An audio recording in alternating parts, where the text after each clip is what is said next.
太好，太好！群体癔症，那你们有没有什么办法治疗？我的这些学生可都是好孩子呀！医生，医生，你听见我说话了吗？太后，医生，医生，癔症还能传染？这个蜂场毒到底有什么？太好！岛方不顾国际社会谴责，目前污水已排放34万吨，相关人员正在预估危害。人生如戏啊，都穿越平行宇宙这么些年了，小日子还在作妖。这小电视一点不好笑，哎，这小日子还真不干人事啊，到现在都没消停。小宋，你这就说错了，人家本来就不是人，还能干出什么人事？要不整点盖革技术系啥的，我总觉得事情没那么简单。杨爷爷这时候给我打电话，太好了，小陈，你终于接电话了。杨爷爷，怎么了？你给我打了很多电话吗？现在在哪儿？别废话，现在我问你答。2条轨道，1条轨道上绑着5个人，1条轨道上绑着1个人。一辆火车正朝着5个人冲去，你掌控着轨道变换杆，死1个还是死5个？你怎么选？杨爷爷突然出电车难题考我是什么意思啊？杨爷爷，我不选。不选？即使是火车会碾过5个人，你怕担责？不，我只是认为拯救他人的生命不应以其他人的生命为代价。很好，我继续问你，如果那被绑着的人是你，你怎么选？这是必死之举，我会拉动拉杆，因为我怕死。如果另一个轨道是100人、1000人呢？我得考虑考虑。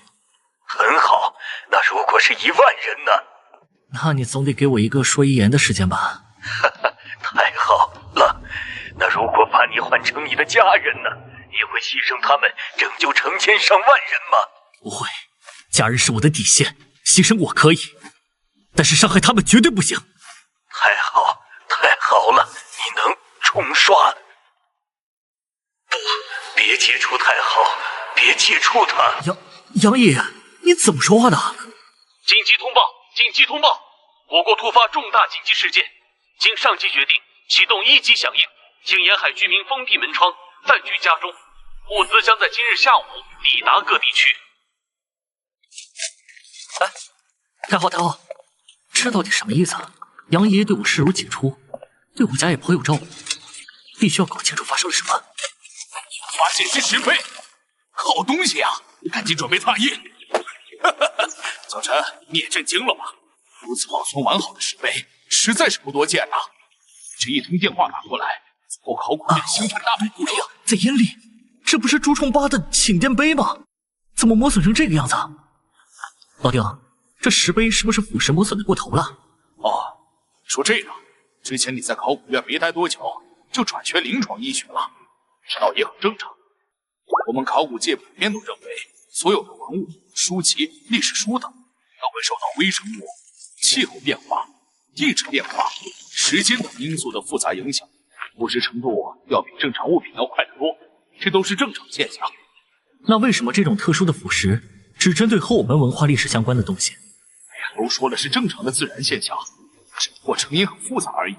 还是赶紧跟我继续挖，说不定还有更多的石碑呢，让我们知道太后是谁呢。什么意思啊？老丁不知道太后是谁？未知？等等，为什么会未知？三皇五帝不是人文始祖吗？这么明显的异常，我这10几年来为什么一点没有察觉？古籍大面积残缺，污渍黑点，文物烂得不成样子，磨损严重，太极八卦啊，怎么还传成泡菜国那边过来的了？你管这叫正常？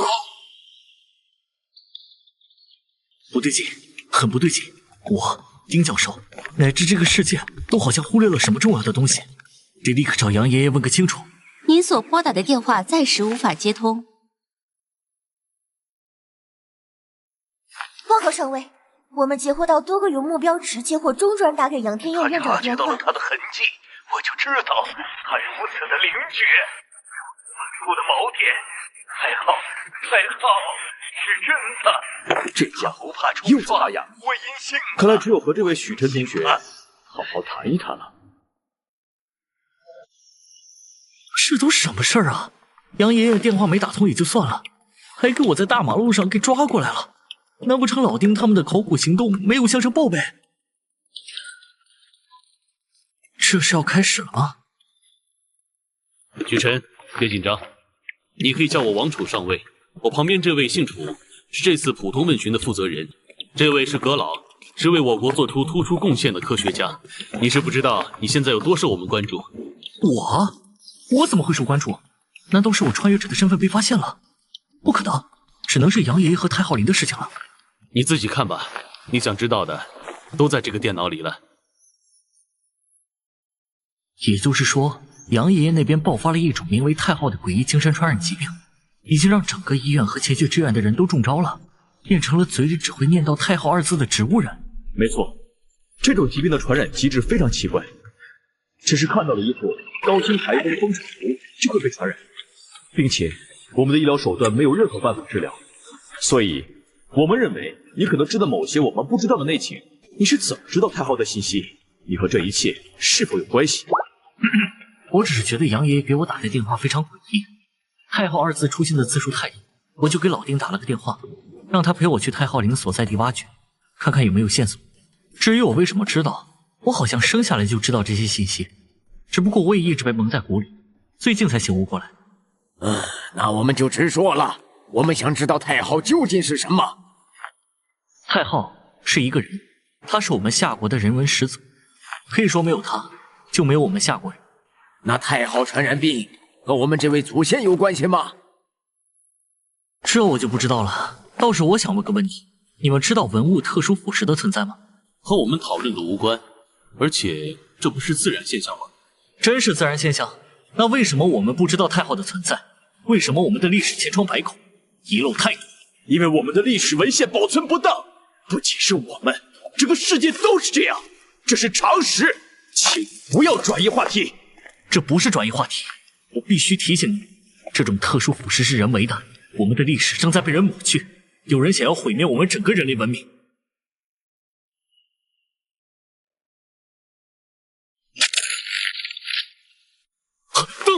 灯怎么爆了？用备用电源，快！许晨，给我解释解释这是怎么回事？不是，我也不知道啊。这灯自己爆了，也和我有关系啊？可是，许晨，有证据吗？其实我们也察觉到了不对。海左富口文化遗址内文物遭保管不善，部分文物遭到损毁，双树文化文物莫名损毁，豫中部博物馆部分古籍内容莫名遗失，等等等等。我念出来的这些博物馆所存放的文物，都是证明我们历史存在的重要依据。其他的例子还有很多，只是腐蚀的程度不同罢了。如果是自然现象，为什么偏偏是这些文物？历史信息被腐蚀，而石头不会。在座的都知道，一个文明要是没有了历史，教育会倒退，发展会倒退，社会也会倒退，我们会重新变成无知的猴子。到时候，整个宇宙都没有我们文明存在过的痕迹。是了，这怎么可能是正常的？我们的先祖，我们的历史，我们的文化，怎么可能如此模糊？可是这一切的源头……阁老，你怎么了？心脏病突发，医生，在我们眼皮子底下行凶，立刻给我控制住他！你们干什么？我只是说了我知道的，我什么都没做。早知道我就装傻充愣糊弄过去就好了。现在好了，把阁老给弄抽过去了，说不定要在牢里待一辈子了。装傻充愣没用，我戴着对耳机，后面是决策团，他们能够判定你有没有撒谎。你这时候过来，不会是拉我去枪毙吧？不是阁老醒了，他指明要见你。到了阁老的病房，许晨，阁老现在生命垂危，指定你一个人去见他，并且不让我们旁听，所以这场谈话非常重要，我们不可能不做任何措施。你要认真记录。好，我知道了。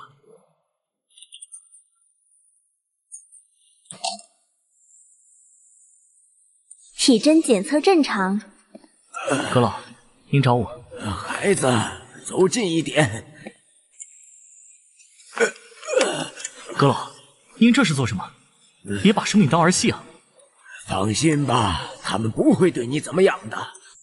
你只需要听我说话就行。您到底想说什么？我其实在几天前就察觉到了特殊腐蚀的存在，并且立刻投入了研究。但自那之后，我就一直在做一个梦，这梦一直都不清晰，非常模糊。但在刚刚，我看清楚了。我无法描述我在梦里看到了什么，它无边无际，混乱又美妙，物质和时间凝固成小小一块，如同繁星。体征检测异常。阁老，你还听得见吗？快别说了，一切在报警。如同夜之星光，路上晚灯璀璨，心率异常，心率异常。我一生的追求。阁老，你到底想说什么？我在跟你描述我的梦，不过描述这个梦似乎太过危险。一个梦有什么危险的？我跟你说一下我在梦中的感受。在初看到那个不可描述的物时，我很欣喜，那种感觉我没法忘记，远比我当初造出导弹更欣喜的欣喜。我有一种为之奉献一切的冲动，我很渴望那物，我想任何生命体都无法拒绝。可是阁老，为什么选我说这些？你要比他们更牢固，你不怕冲刷？阁老，你别激动，你现在的身体不能再激动了。徐晨，你听好了，那物是不可名状，不可言喻，不可视听，理解着万物欢欣。我死，我死。三位，阁老的真正死因，你们有什么看法？直接死因是药物棒的异丙酚注入过量，但它的质量非常好，不会如此轻易的出问题。加上阁老的尸检报告实在是匪夷所思，我们也不确定。尸检报告有问题？没错，阁老体内不知为何有着远超人体正常生成数量的自由基，这些自由基无差别的攻击阁老的身体中的一切。换个说法，阁老当时在以一种前所未有的速度衰老，如果没有这次药物泵事故，他最后也会因为提前衰老而死。旭晨，阁老在你说出来特殊腐蚀的信息之后，就出现了全身性器官衰竭症状，所以根据背后的决策团推测，很有可能那个时候阁老就已经开始异常衰老了。别看我真的什么都没做，而且你们不是有录音笔吗？我和阁老的谈话都在那里面。我个人以及背后的决策团都分析你没有说谎，但问题就出在这儿，录音笔并没有记录下你和阁老的任何谈话。体征检测正常，有体征检测器的声音，但为什么没有录下我和阁老的声音？体征检测正常。这录的什么东西啊？故意吓唬呢？诡异的不是录音本身，而是录音笔，跟药物泵一样，以他们的品质绝无可能轻易出问题。而现在，他们两个同时出问题了。现在，我们就像他妈的被什么东西玩弄一样，毫无头绪又无能为力。其实还有更诡异的，阁老前几天针对特殊腐蚀做了相当多的研究，这是他的笔记，但不仅我看不懂，他手下所有的研究生、博士生都看不懂。你这话说的，好像我是能看懂一样，这不是为难大家？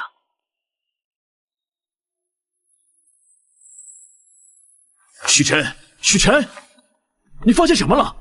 没有，我只是觉得我跟阁老的学识完全不是一个档次的存在，看不懂这种秘闻。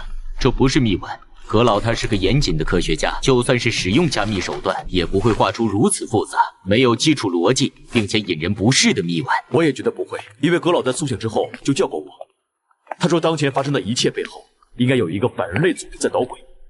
和你说的一样，他们正在灭绝文明，灭绝人类。所以你是说，这笔记本上的涂鸦还有特殊腐蚀，甚至包括太昊病、超级真菌感染，都是背后一个组织搞出来的。没错，葛老是这么认为的。虽然我们不知道这个组织的能量到底有多大，但我们只能尝试去对抗。对此，葛老在特殊腐蚀的研究上已经有了新发现。我去，这么快？是什么东西导致的？只是有一个方向跟高能物理相关。对此，我们已经去请人了。高能物理？我还以为会是什么神秘力量的影响，结果这也能跟科学扯上关系吗？小子，神学也是科学的一部分。现在我们这边该给的信息都给你了，我们想知道葛老到底是想给你传达什么信息。葛老最后给我说的信息不可名状、不可言语、不可视听，不就是指的克苏鲁神话的设定吗？可这玩意儿是虚构小说，说出去谁能信啊？管他的，先说结论，不然这傻大哥会一直问。应该是克苏鲁。什么情况？有什么可怕的东西在看我？美味、滋养、节制、收割、奖励，这是什么感觉？如此快乐，如此欣喜，就如我整个人生的快乐时间都聚集在了此刻。我该奉献一切，我该获得欢愉。传播、传颂、歌颂之名。抬头，我只要抬头就能看到那片星空，那无尽的终极之处。侍奉，可得无上欢喜。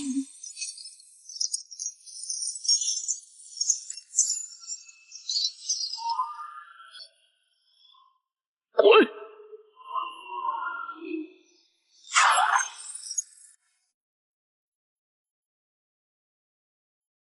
许晨，你怎么站起来了？而且怎么突然就不说了？应该是什么？对啊，我感觉你刚刚就要告诉我们答案了。我刚刚没说吗？哎，我怎么不能说话了？啊，是应激性失语症。他刚刚应该受到了一次重大刺激。应激性失语？可是刚刚不是什么都没发生吗？我也不知道说出克苏鲁章鱼怪的名字，竟然真的引来了他的注视。但好在不知道谁给我下了禁言术，要不然以他的拳头，在座的都很危险。算了，你先试试能不能写出来你要说的话。先写个1、2、3、4吧。啊，这不是葛老写的那种字体吗？是反人类组织，他们动手了！警卫排，赶紧！什么意思？你觉得警卫排也没有用？你是想让我们先去调查特殊腐蚀？许晨的判断能力还没有失调，他写不了东西，我们可以猜，然后让他判定。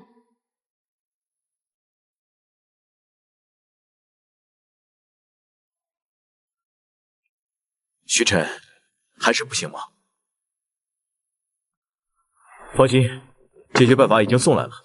这是杨天佑委托我们转交给你的，说这个玉牌能够缓解你的失语症，但他要求你必须先看这封信，之后才能说话。旧印？是了，克苏鲁大章鱼有了，这玩意儿肯定也存在。你知道你该知道的了。你的锚点稳固，但是别人不稳固。你不怕冲刷，但是别人会被冲刷。那些被冲刷的人，他们都丧形消体，死无全尸，求死不得生。权印知其名，得知其上名，则被其察；患而招其名，则被其视。勿传其名，勿传其名。冲刷，又是冲刷。难道葛老就没有承受住冲刷才会身死吗？对冲刷的耐受性，难道是理智值的高低？理智过低就会变成怪物甚至死亡，还真符合设定，还真能说话了，这么有效。杨爷爷的信中提到过，还有个人受到了这个组织的攻击，还是死无全尸那种。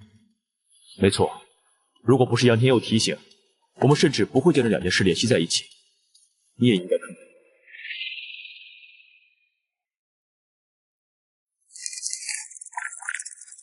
电力1，菌丝全身覆盖，所用时间3天。仍有生命体征，该超级真菌源自海洋，通过气溶胶传播，发病迅速猛烈，能迅速感染几乎所有已知生命体，耐药性极强，世界各地均已大规模爆发，且品种不一。我们严重怀疑这是人为制造的产物。当前观察汇报完毕，特别医疗部正在全力研发针对性化学毒剂。我们已经尝试了所有治疗办法，均无效用，只能退而求其次，通过化学毒剂遏制它的蔓延，将其控制在病原地的小针内。奉献，奉献，奉献！一个从肉体上毁灭，一个从历史上断绝，他们真是不给我们一点活路啊！他们？难道你知道什么？不能说，说了会引起注意。你应该能联系到最高会议，告诉他们，我许晨愿意配合调查，但是我要一队人，而且必须是精英。记住，我们的谈话，包括阁老身死的真相，都不能让议会知道。这种跨越时空杀人的能力，你比我更清楚危害性，绝不能引起他们的注意。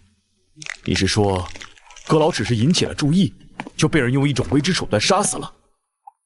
对，我只能告诉你，这些家伙一部分正在沉睡，但有些可能苏醒，所以一定不要引起过多的注意。好，我会去澄清，但在命令下来之前，你不能随意走动。我会来问个清楚的。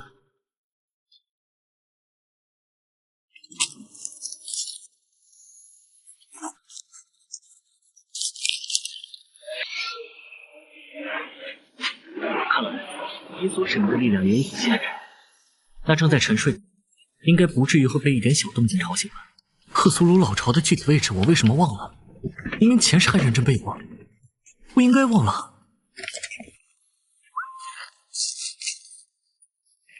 楚上尉，这么快就办好了？这才不到2个小时。上面对此很重视，他们相信决策团的判断，也不能接受阁老这种级别的科学家再次身死的后果。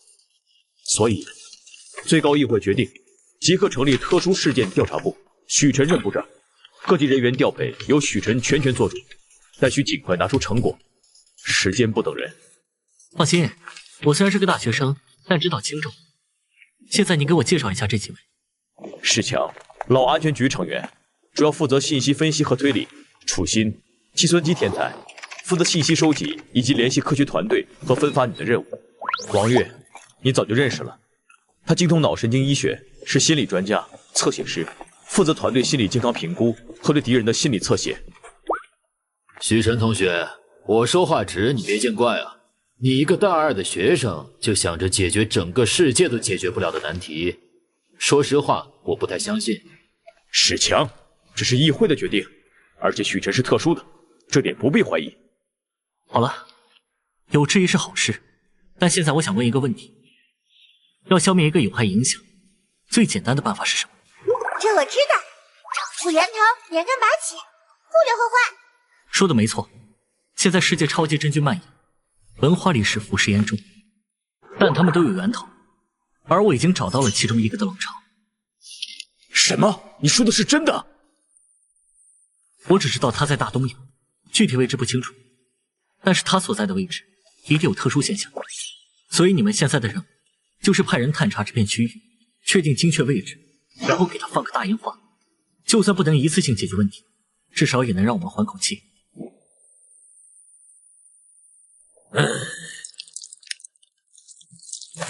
该死的，怎么这么多藤壶啊？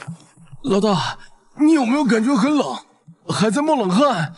奇了怪了，现在北半球不是夏天吗？我觉得可能不是冷，是害怕。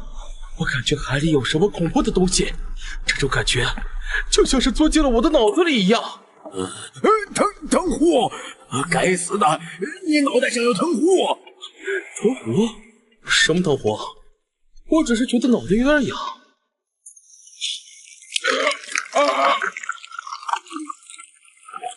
置身于血雨中，置身于糊涂中。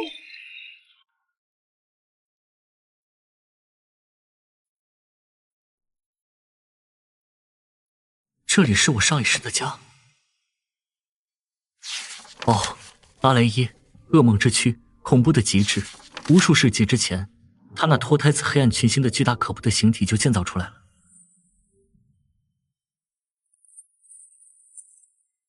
你找到他了？不，别去找他！你的行为会导致更大的灾殃，他们会彻底陷入疯狂。可我们不想再坐以待毙了。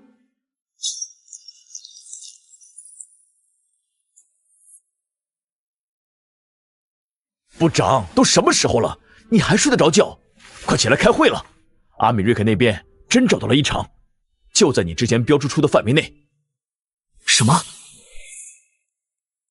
同志们，阿米瑞肯于前日在东大洋北部投掷了6枚核弹头，据分析是为攻击深海目标，但我们不清楚他们攻击的到底是什么。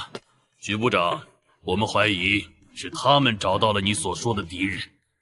如果阿米瑞肯攻击的地点是在这儿，那敌人的本体肯定离超出动了。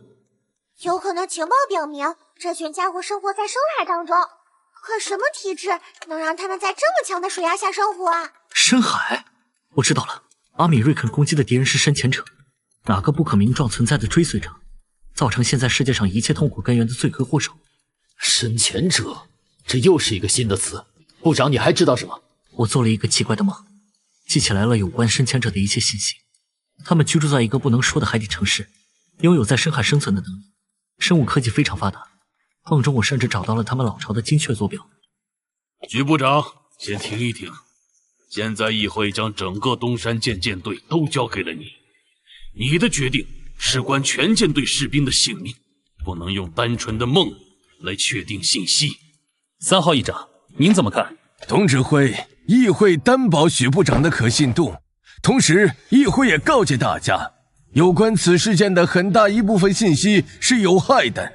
如果知道具体内容，会有生命危险，但我们不能就这么任人宰割。深潜者的影响已经蔓延至全球，并且对我们的科学家、学者，最重要的是对广大人民都带来了死亡威胁，毁灭才是他们最终的归宿。我会带着许部长前往联合会议。事到如今，整个世界都责无旁贷。是，保证配合许部长完成任务。3号议长，你这是把我架在火上烤啊！就这么交给了我一整支舰队？这是你应该承担的，只有你这样的超凡才能感知超凡。现在你才是了解他们最多的人，甚至已经知道他们的老巢。那我们更要重拳出击。人类不能再像个没头苍蝇一样乱转了，必须用火焰打开局面。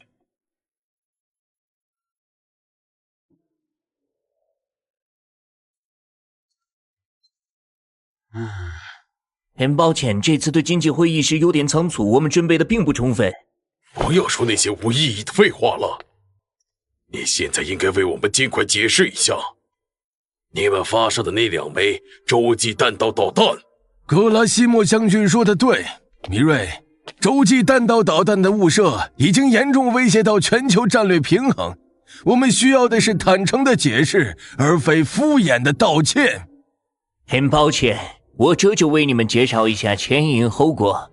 这种未知生物被我们的白马骑士命名为深潜者。根据目前的研究，他们能操纵一种生物武器藤壶实施攻击，这是我们找到的样本。而且这种藤壶非常像是基因工程的产物，他们的生物技术非常高。这是我们的舰队发现该海域异常之后，被藤壶攻击的画面很惨烈。但我们发现了更让人不安的事实，这种藤壶是基因编辑的产物，其生物技术远超我们人类。我们面对的是一个非常强大的敌人。我希望我们能够建立一个对抗深潜者的军事同盟，哪怕是暂时的。我们需要最强大的联合军队，最迅速的行动，直至把这群深潜者从我们的星球上彻彻底底的消灭为止。我们的白马骑士已经掌握了深潜者的信息，下面请他来为你们说明情况。阿米瑞肯真正的目的是信息垄断，但米瑞想不到我们已经了解到了所有信息，甚至是深潜者的老巢位置。我应我主的要求，前来为你们解答困惑。我想知道你是怎么知道这些信息的？你的主是谁？我主是耶和华，他全知全能，他在梦中给予我指引，让我引导世人躲避灾祸。现在主说，将去大海之上寻找敌人的确切踪迹，消灭他们。全知全能，怎么连深潜者老巢位置都不知道？感觉还没你厉害。谁知道呢？这家伙不会被忽悠瘸了吧？议会动作还真是快啊，这就把深潜者残骸从阿米瑞克弄回来。正好要接舰队任职，就顺路看看。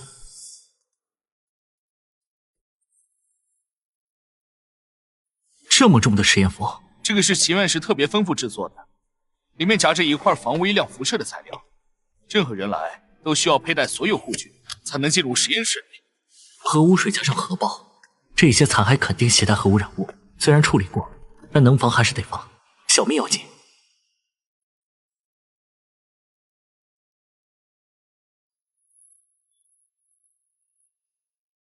记录一下实验体的肌纤维类型，预估也跟正常人体一致。老师，记录下来了。记录本给我看看。好，把这些组织都拿去分析，尽快去查明这些组织各项指标。是，老师。许部长，你怎么有时间来我这儿了？我要前往东山舰舰队任职，就顺路过来了解一下敌人的信息。奇案室现在有什么发现？这种造物非常神奇，他们的肌肉皮肤在失去活性之后，就跟人类一样，但在主体存活之时，他们能抵御深海水压，甚至子弹对他们都没用，并且他在蓝星上没有任何生物学上的近亲，这是最要命的。他们是外来者，他们的 DNA 远比我们的更多更精妙。我们还在他们的细胞中发现了一些很精致的全新的细胞器，阿米瑞肯将其称之为 Immortal Organelle， 它们能起到替代 DNA 端粒的作用。Immortal Organelle 是永生细胞器，所以深潜者的细胞分裂不需要端粒。没错，这些细胞器能防止在细胞分裂时染色体丢失或损失基因信息。换而言之，它们的寿命会很长，接近永生。就单单是这个细胞器，我们就可以定论，这绝非是地球上自然进化的物种。到底是怎样的存在，才能够制造如此精妙的造物？部长，不，徐司令，刚才1号议长来电，国内的患病患者正在异常快速的增加，同时，欧罗巴许多国家，包括与我们相邻的巴拉特，都遭到了大规模的超级真菌入侵，死伤非常惨重。楚钦，调出卫星图。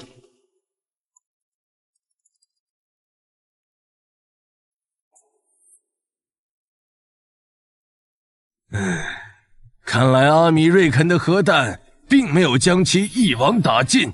哼，这是来自深潜者的报复，是对我们乃至整个人类文明的挑衅。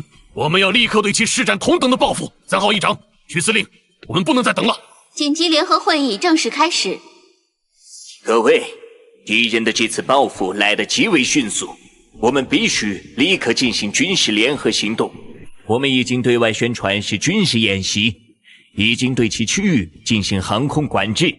我方将会派遣第7与第3舰队一同前往东大洋北部中心。我方具体舰队信息已经发送，请接收。第7舰队常规部署就有1个航母战斗群，第3舰队更是有4到5个。上一次深潜者也没有让他们损失航母，米瑞这次真是下了血本啊！北方联合会派遣东大洋以及北方舰队，但主要攻击力量则是我们的18艘核潜艇，其中有4艘亚森级 M 级核潜艇。不列颠与高卢将作为欧罗巴联盟一同派遣舰队，我们将派出皇家舰队与高卢的航母战斗群。我方也已派遣我们的东山舰号、东山舰航母战斗群。会议结束后就加入此次联合行动。只出动1个航母战斗群，虽然比不上其他4场清朝出动，但海军出动成本太高，国内医疗还需要资金投入。550区再强也是驱逐舰，家底还是不够丰厚啊。要是航母也能下饺子就好了。很好，经过评估，我们出动的舰队船只数量已经完全有能力对整个北东大洋进行封锁与搜索了。这一次，深潜者将无处遁逃。不过这一次的战斗不像以往的海面战争，我们有共同的敌人。我还希望你们能高置对深海的武装设备，以便我方处上尉部再根据你们提交的海上军事实力来划分负责区域。这是针对那些机身藤壶的光域微波装置，它完整的覆盖了整整1艘船体，对人体杀伤效果有限，但是对于想要附着在船体上的藤壶而言，很短的时间就足以致死。一群老狐狸，他们这是来秀肌肉的，下一步估计就是要主动权了。我们还有其他对深海武装，但是这3种足以代表我军的锁敌、进攻防御能力，因此我们将负责北东大洋东部1/3的区域。其次，我听说不列颠方面的武器具备非致命功能，如果有可能的话，我们想利用你们的武器活捉一些深潜者。当然，如您所愿。但我有个问题，你们仅仅可以靠2只舰船，就可以投放你们所说的具有相当范围的放电端子。是的。这些舰队属于特种舰船，可以不搭载常规武器。是这样。那就相当于没有危险。既然如此，我提议我们每个舰队都编入2艘，他们搭载了电流武器的特种舰队，来捕捉可能遇到的深潜者活体。心跳怎么突然这么快？这种危险的预感，难道和不列颠有关？他们的舰船有问题？那么就先这么决定。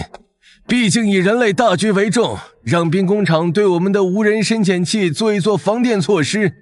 我们可以接纳不列颠的特种船只并入舰队。我也认为可以。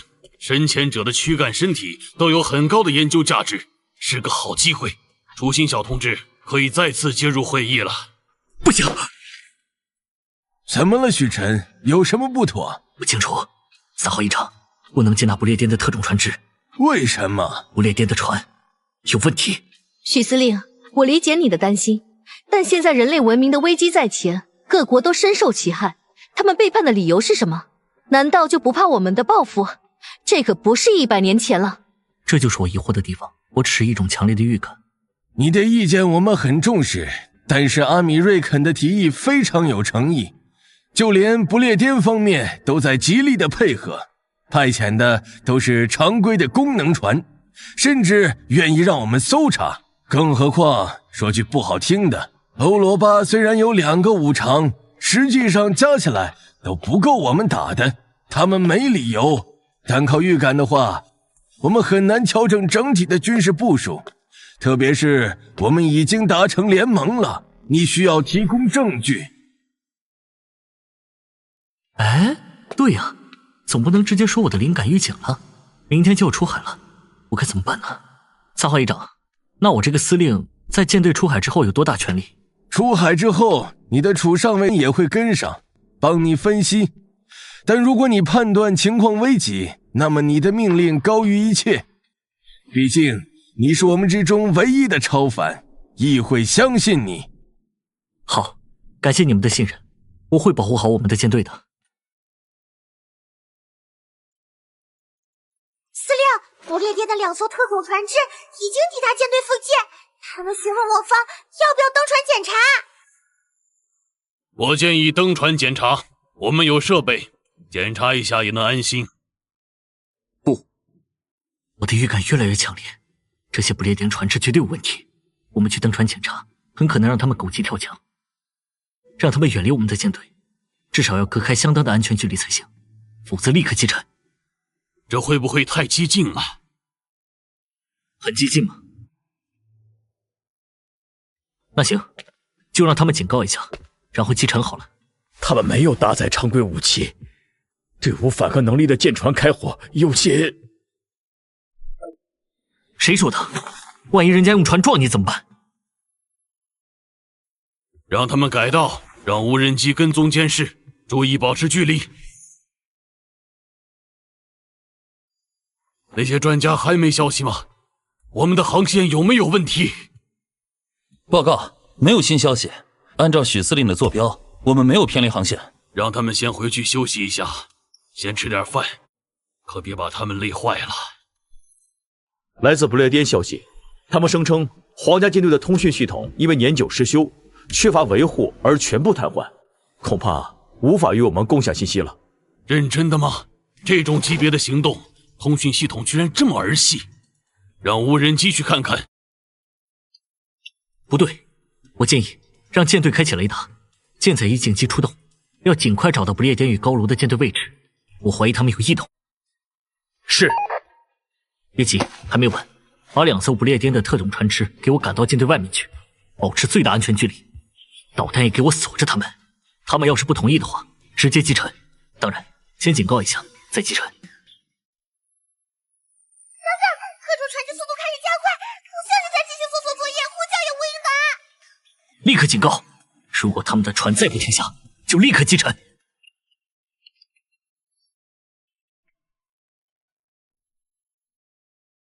许司令，虽然议会非常重视你的每一个意见，但这次真的有些不合规矩。现在是特殊时期，你无法保证不列颠在会议上说了真话，我必须掐灭一切可能的危险。好吧，你说的有道理。这次不是演习，无论发生什么事，我和你一起承担。谢谢。如果我要更保险一点，防止不列颠舰队的攻击，怎么做？再起飞一个舰载机编队，建立空中优势，掌握制空权。不过目前不列颠舰队没有动静，我们如果做出这样的行为，无疑是挑衅。那就让他们当作挑衅，命令航空飞行编队起飞，掌握制空权。是。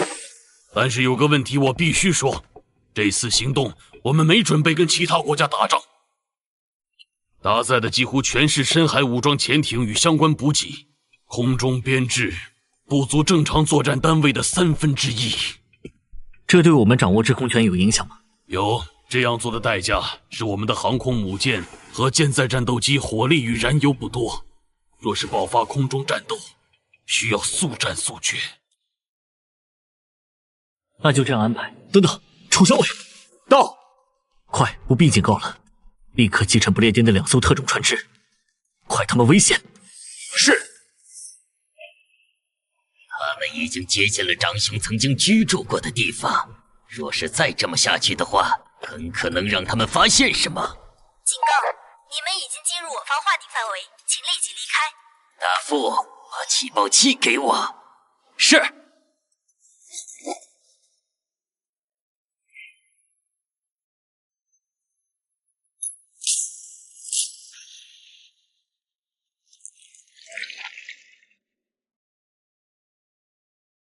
为了兄长，为了我的主，你们赶紧毁灭吧！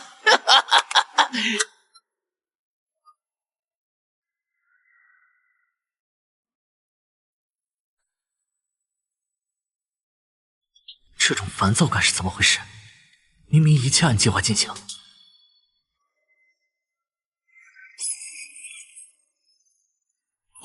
遭遇核打击！甲板地勤与所有人员迅速隐蔽，不要直视报信方位。重复，不要直视报信方位。那些孩子，甲板上的地勤还没完全隐蔽。冲击波！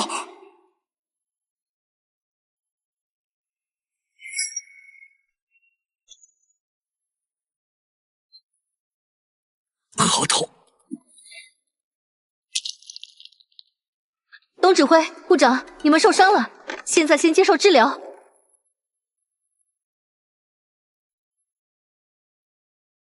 司令，伤亡统计出来了，轻伤207人。歼717战机起飞时遇袭坠机，已起飞的战机全部失联，只能靠机械制动。我这个指挥难辞其咎啊！这不怪你，谁能想到他们会用自杀式攻击？战斗还没结束，我需要你指挥舰队。是。背叛。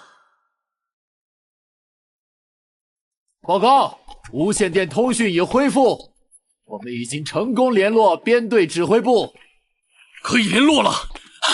快把步话机给我。喂，我是东山舰总指挥东海，收到，请回答。这里是舰级红安号，请讲。我们的舰队损失如何？不列颠特种舰船搭载的是阿米瑞肯最新的 W98 核弹头，他们绕开了协议，采用手动方式引爆。我们的舰队应许司令的命令，只有靠近特种舰船的2艘405A 护航舰失去联系。但阿米瑞肯与北方联合的舰队损失惨重，水面舰队基本全军覆没。那不列颠与高卢的联合舰队呢？这就是坏消息。欧罗巴联合舰队都在绝对安全区，不列颠航母战斗群正向我们驶来，是女王伊丽莎白号，他们是来收尾的。你们能应付他们吗？不行 ，EMP 导致舰载导弹与雷达受损，精准度大幅下降。我们正在加紧检修，但需要时间。红安号，我们正在清理甲板，15分钟内无法起飞舰载机。目前只有之前起飞的飞机可能存活，但通讯中断后失去联络。稍等，我们启动了紧急雷达，捕捉到6个友军战机信号，正在尝试联络。啊，不好！雷达显示敌方飞行编队正在接近，已进入警戒空域。他们应当是决定在引爆核弹时就一起飞，避开核弹闪光后直奔我们而来。还有多久才能恢复跟飞行员的通讯？报告，很快。08呼叫塔台 ，J708呼叫塔台。塔台收到。J708飞机编队情况如何？我们遭遇核爆闪光 ，J707、J709、J712坠海 ，J710视力受损，剩余机体均受 EMP 影响。J711失联，只能靠手势联络。Z403因空中机艇已坠机，现在由我接任指挥。我们发现不明编队正飞往航母，已前往拦截。J708注意，不列颠与高卢已叛变，那是女王伊丽莎白号的舰载机，目标是我们的舰队。航母无法起降飞机，空中力量支撑你们，务必坚持15分钟。J708收到，保证完成任务。J708呼叫塔台 ，Z402捕捉到敌方单位雷达的工作模式的信号模式和特征，对面没有隐藏自己的行踪，是 F35，12架，6架飞机中还有1架舰载预警机，实际可作战的仅5架。 5代机对4代半，12对6，这是自杀式拦截。但如果不拦，舰队防空未恢复，航母就是活靶子。他们的隐形涂层可能在核爆 EMP 中受损，否则雷达根本发现不了。J708拖住他们。J708收到。红安号，请尽快重组编队，我们的航空兵需要支援。红安号收到。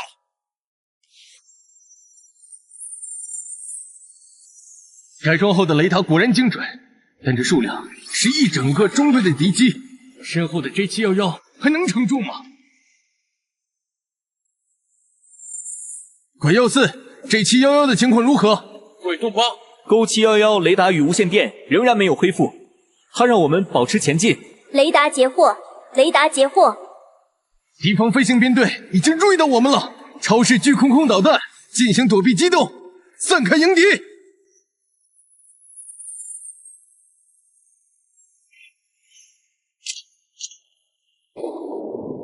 雷达截获，雷达截获。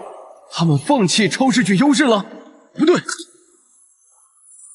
红外弹无法干扰，软规避机动，逼迫他们进入缠斗。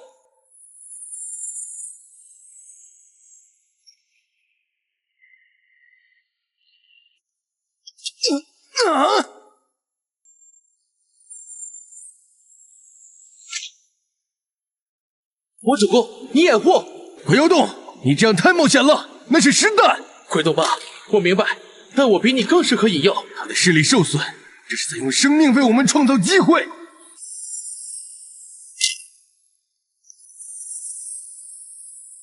雷达截获，雷达截获。这操作像是新手，不对，是陷阱吗？我锁定敌机，发射核导弹。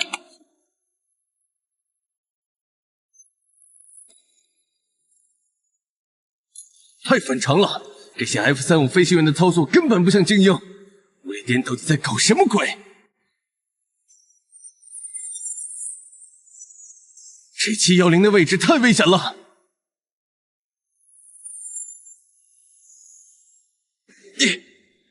这些 F-35飞行员简直像刚毕业的菜鸟，连最基本的交叉掩护都不会。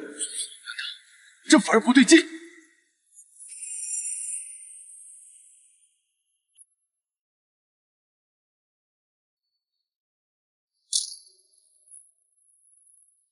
终于解决一架。拐动8拐10，我是拐13。雷鸣说，小心那架黑卫一的 F-35。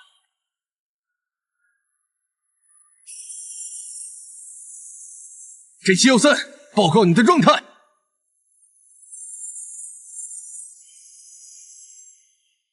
鬼洞8，这架 F-35不对劲，它的过载至少9G，我躲不开了。J714，保持机动，我来吸引他注意。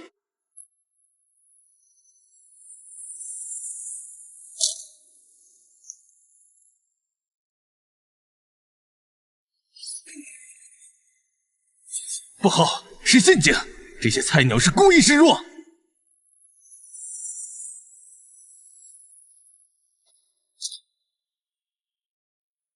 鬼11，你的雷达恢复了，他的通讯系统根本没恢复，他是来作死的。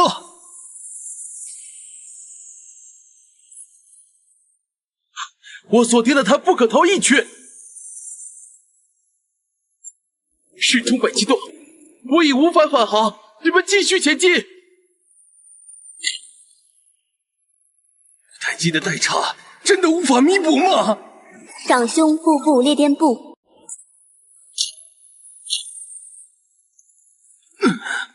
奇怪，哪儿来的杂音？请不要屏蔽我，我需要你的帮助，而你们或许需要我的帮助。不列颠飞行员，在这种时候是劝降还是陷阱？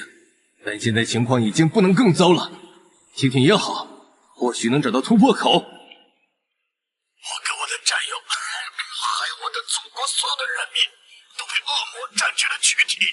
恶魔什么意思？深潜者？不列颠和高卢的背叛，果然和这些超凡存在有关。他不怕被同伴听到吗？还是说他们根本不用无线电交流？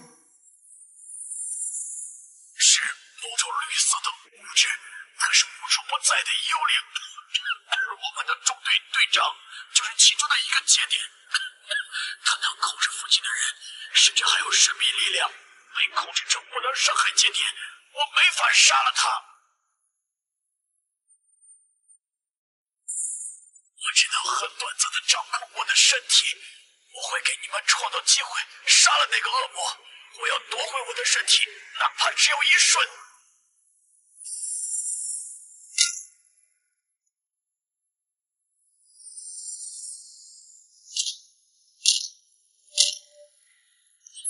这是什么机动？妖物机过载，这根本不是 F-35，难道是某种秘密原型机？不，这已经超出了人类科技范畴，是那个节点的力量。就是现在！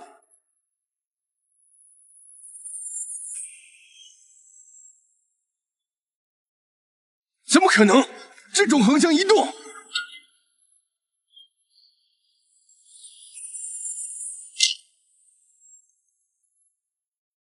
没有作用，没有作用，已经晚了，已经晚了。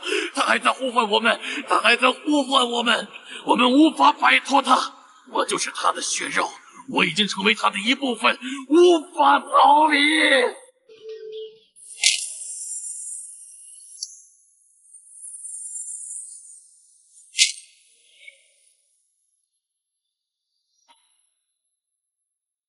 G708，这里是鸿昌号，抱歉，我们来晚了。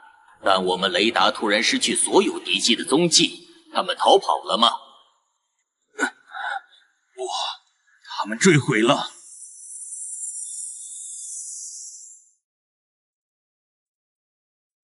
该死，我们又失去了一个母体节点。我们的特性可不是无穷无尽的，那是长兄付出巨大代价才为我们换取的。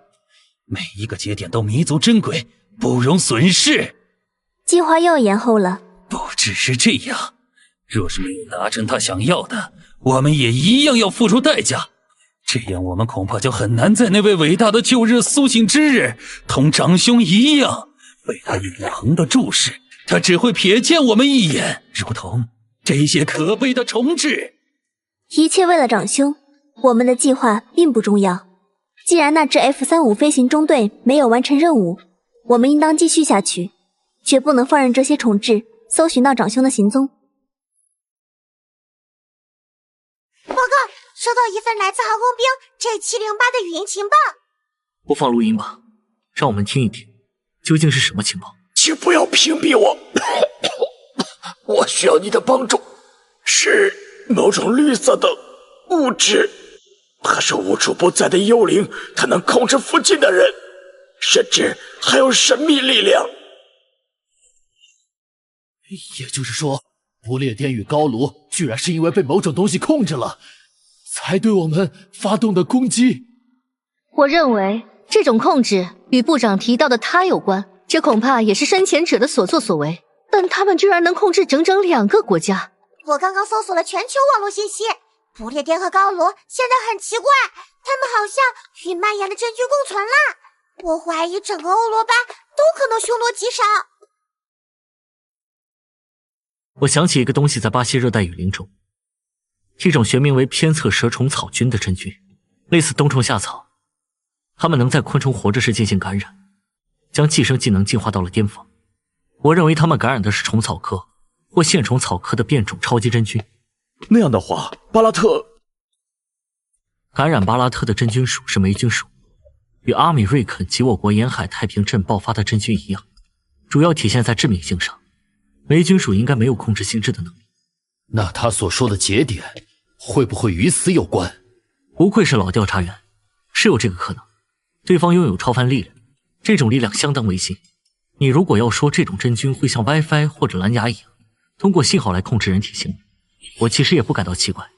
继续注意不列颠和高卢舰队行踪，战斗还没有结束。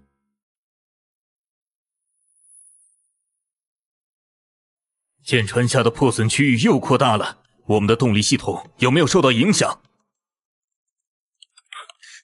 报告，动力系统正常，核反应堆运行稳定，推进器功率未下降。很好，虽然我们打掉了不列颠舰队的一个飞行中队，但是我们剩下的导弹已经不够应付不列颠舰队的下一次进攻。一旦他们的 F-35起飞，我们就将束手无策。我们要尽快前往，打掉他们的航母。红安号和其余2艘550大驱还有更加重要的任务，他们还要前往更深的大海。同志们，考验我们的时候到了，为家人，为夏国，哪怕是沉没，我们也要击沉不列颠的舰队，让他们永远沉睡在这儿吧！全速前进！是，全速前进！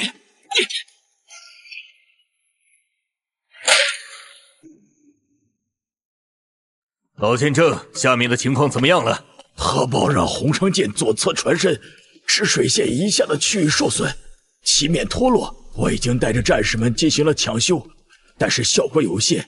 桃核已经打穿了船身的表层装甲，很可能……糟了，是寄生桃核渗进来的海水里有幼体。抢修的时候，至少有7个战士全身都湿透了。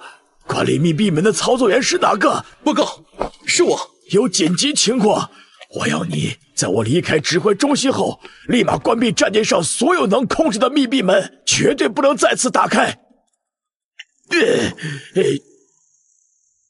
他早就知道自己被感染了，还把特种器都留给了我们。诸位，我们遭到了来自深潜者的生化袭击，就是这个寄生藤壶，甚至逼迫了阿米瑞肯不得不对自己的舰队进行打击。很遗憾，我们的防护措施已经失效，这意味着我们已经无法阻止寄生藤壶的蔓延。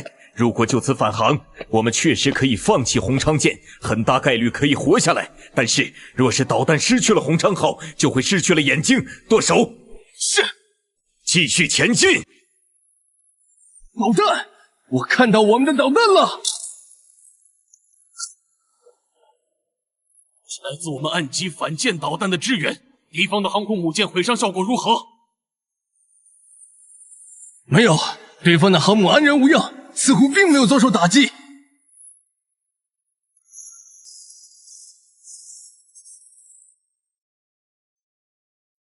剑桥指挥中心呼叫甲板地勤，海上漂浮着什么？是寄生藤壶，但我们的特种器仍然在发挥着作用。但是洪昌号似乎不太妙。洪昌什么情况？最后信息，洪昌号船身有受损的地方，无法用特种器阻止寄生藤壶的蔓延。有船进入雷达范围，洪昌号要撞上了。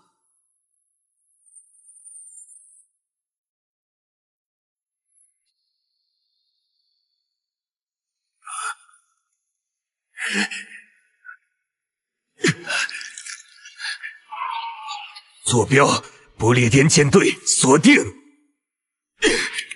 为了胜利！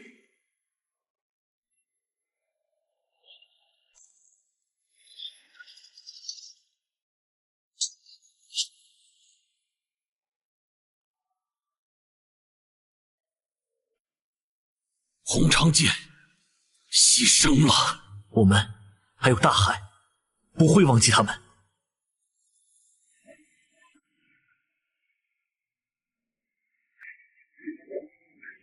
报告东山舰指挥中心，洪昌舰发射的反舰导弹已命中目标，敌驱逐舰编队丧失战斗力，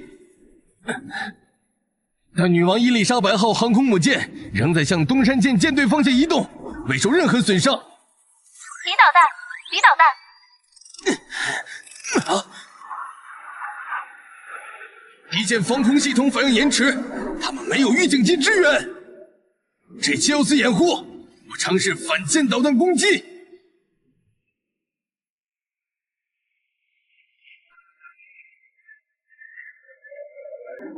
怎么回事？制导系统失效了。G708呼叫塔台，请求战术指导。塔台收到，立刻返航，甲板已经清空。来不及了，他们的 F-35已经进入弹射位。塔台，我不返航了，我和我的座机将是最后一发导弹。我也不返航了。教员说过，生死举足轻重，换个航母值了。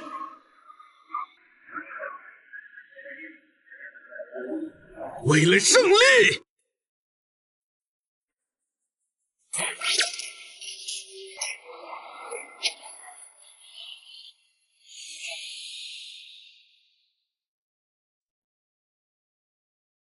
愣着干什么？快按下，不能让他们靠近！不如不会再投降了，特别是对你们这种怪物。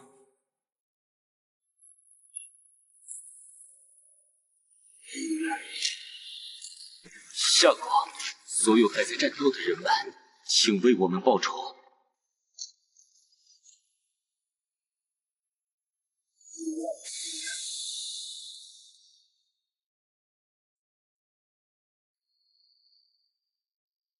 报告，G708小队成功撞击敌舰，女王伊丽莎白号已经丧失战斗力。他们用生命为我们争取了时间，我们一定不能让他们的牺牲白费。继续前进，我们就快要到这群畜生的老巢了。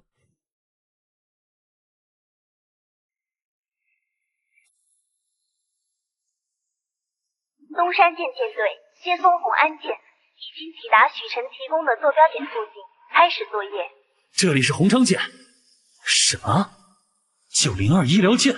什么情况？2个中断。明白，我会注意的。这个天气，能见度不足100米，就算902舰就在附近也很难发现。希望他们只是通讯故障。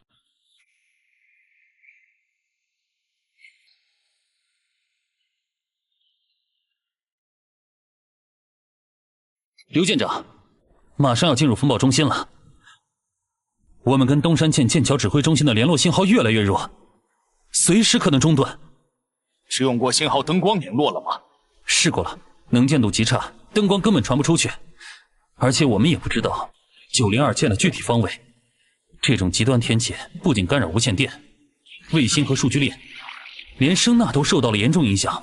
如果不是还能检测到902舰的拖曳声呐仍在运行，恐怕我们已经彻底失去他们的踪迹了。这次不是普通雷暴，是极端天气现象，性质堪比龙卷风、台风和冰雹的综合体。不能撤，司令标注的位置就在下方，那些学者都已经不顾安危，进入深潜球，准备下潜探查情况去了。我们更不可能放弃。我明白，按计划进行吧。对了，去帮我把0号船舱的手提箱子带过来，我有预感，我们很快就能用得上。0号船舱？那个存放特殊设备的仓库？没错，快去。是。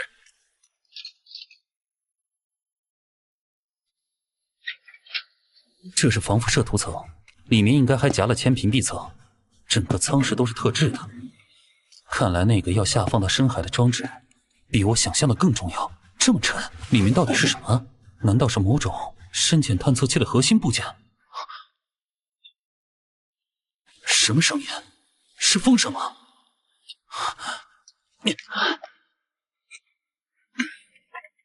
中央仍然没有消息吗？我确认一下，干扰还在持续。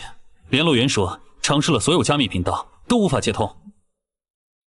还在持续？我们在水下的同志进展如何？深潜球下潜顺利吗？他们还在进行作业。怎么回事？我为什么有种莫名其妙、毛骨悚然的感觉？不像是单纯的冷。不太对劲儿。我建议向东山舰指挥中心发警告，通知水下的同志们尽快完成作业。我怀疑深潜者已经行动了。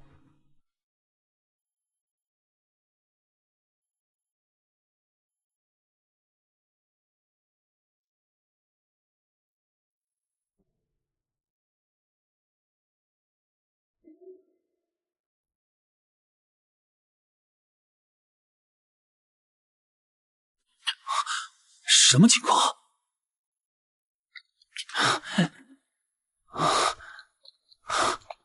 深潜支援组队长，速到2号吊机。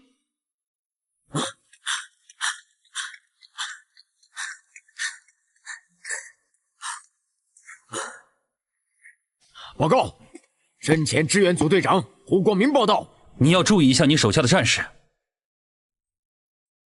如果有不适，立马安排去看军医。是。不过为什么突然会说这个？我们到现在都没遇上敌人，应该没有伤员才对吧？你看看那位战士，田聪接替丁超的职位。丁超，你给我暂停手上的作业，先过来。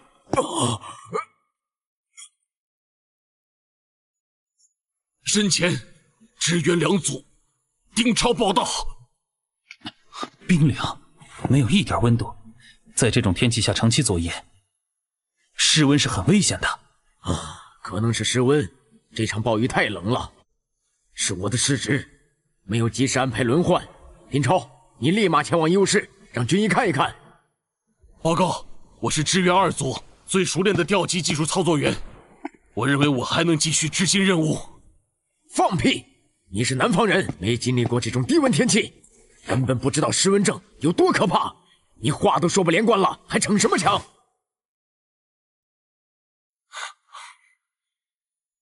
是。我马上就去。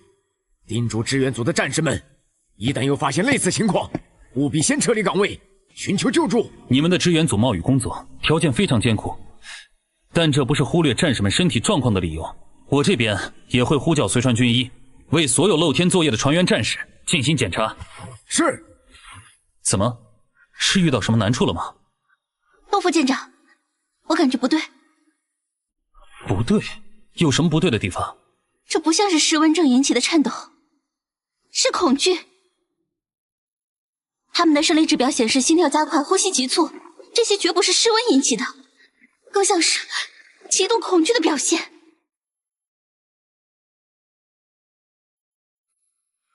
惧？这怎么可能？我们的战士都是经过严格训练的，思想上武装到了牙齿，能为任务赴汤蹈火。怎么会因为这点风雨就恐惧？而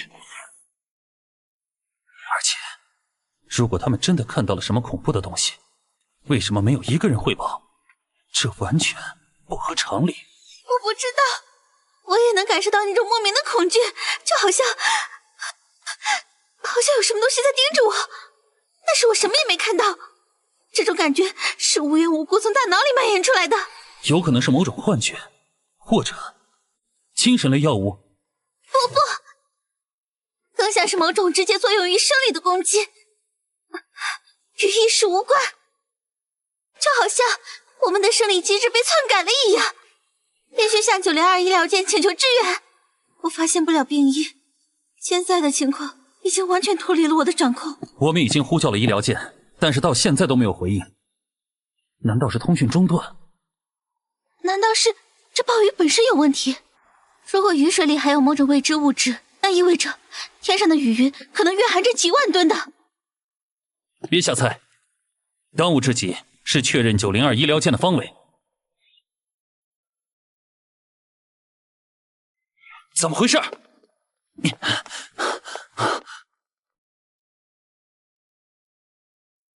报告副舰长，我们在将深潜球上浮时，遭到了深潜者的进攻。目前，我们的深海舰队暂时把他们压制了回去。他们不敢硬扛40毫米水下机炮，压制回去了。这么说，我们建立了火力优势。深潜者这么弱？不是的，船长，他们下手非常狠。我们伤亡不小，而且我们刚与旗舰接地及时声纳通讯，旗舰警告，南山舰和902医疗舰均已失联。902医疗舰失联了，怪不得我们一直联系不上。我还以为是雷暴导致的通讯中断，不好，这是超自然攻击，某种东西已经在注视着我们了。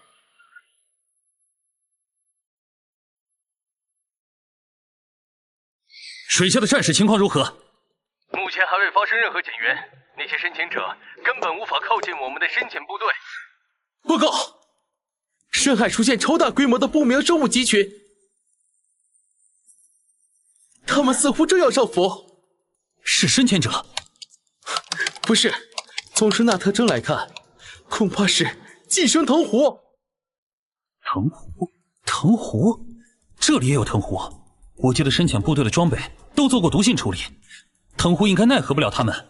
我们是不必害怕藤壶，毕竟我们不仅深潜部队的装备处理过，船只也有相应的涂漆。但是这些藤壶可没必要破坏我们的船只，只要他们汇聚在我们的战舰周围，他们本身的存在就会干扰我们的火力。这些深潜者想要上浮靠近我们，他们如此不计代价的上浮，肯定另有目的。毕竟这些深潜者并不愚笨，相反，他们的决策相当迅速。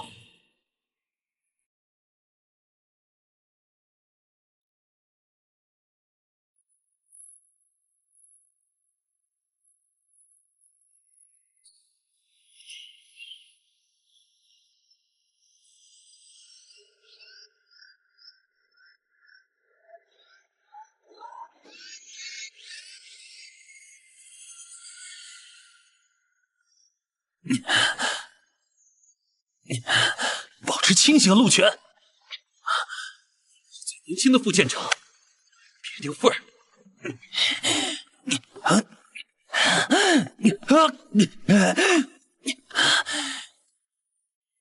绝不能让深潜者和藤壶接近舰队，必须将他们阻拦在200米水下。这种量级的藤壶，单靠我们的深潜部队可无法解决。先进声呐，操作员，启动声呐全功率模式，给我轰碎他们！全功率模式，找到了，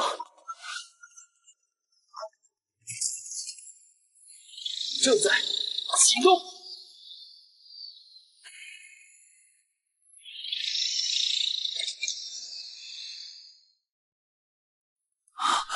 有效，那种无处不在的恐惧感正在消退。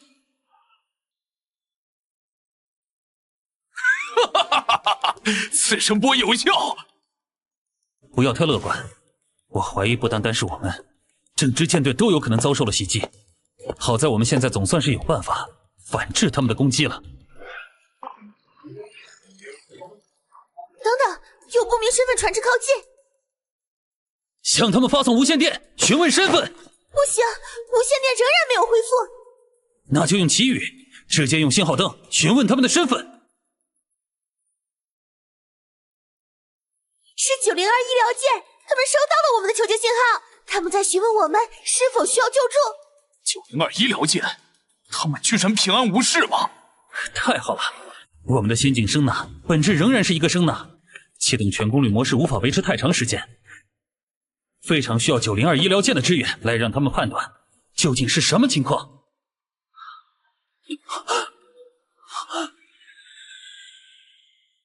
先进声呐在全功率模式下只运行了56秒，发音单元离线，我们的声呐已损坏。这么快，那立刻快联系902医疗舰的快艇，让他们尽快返回。放心，同志，我们是902医疗舰的军医。我给你注射的是贝塔受体阻滞剂，能帮你抵抗这种恐惧。贝塔受体阻滞剂可以通过阻断贝塔肾上腺素能受体来遏制心率加快、血压升高以及其他应激反应。902医疗舰在遭遇那种不知名的恐惧后，想出了应对的办法。刘舰长，指挥中心内所有人均已注射完毕，只剩你了。先救操作员。他居然全程保持清醒，在那种程度的精神攻击下，不愧是老舰长。感谢你们的支援，打断了附近海域的恐惧之声。不过，为了接下来的行动顺利，许司令他亲自来了。什么？司令亲自来了？这可是前线，不行，让司令赶紧回去啊！我就是专门来的，我感应到了奇迹，我需要这些超凡力量的刺激，能够让我有一些灵感，在超凡层面找出对付他们的方法。让所有人全部撤回船舱，毕竟接下来可就不是这些小打小闹了。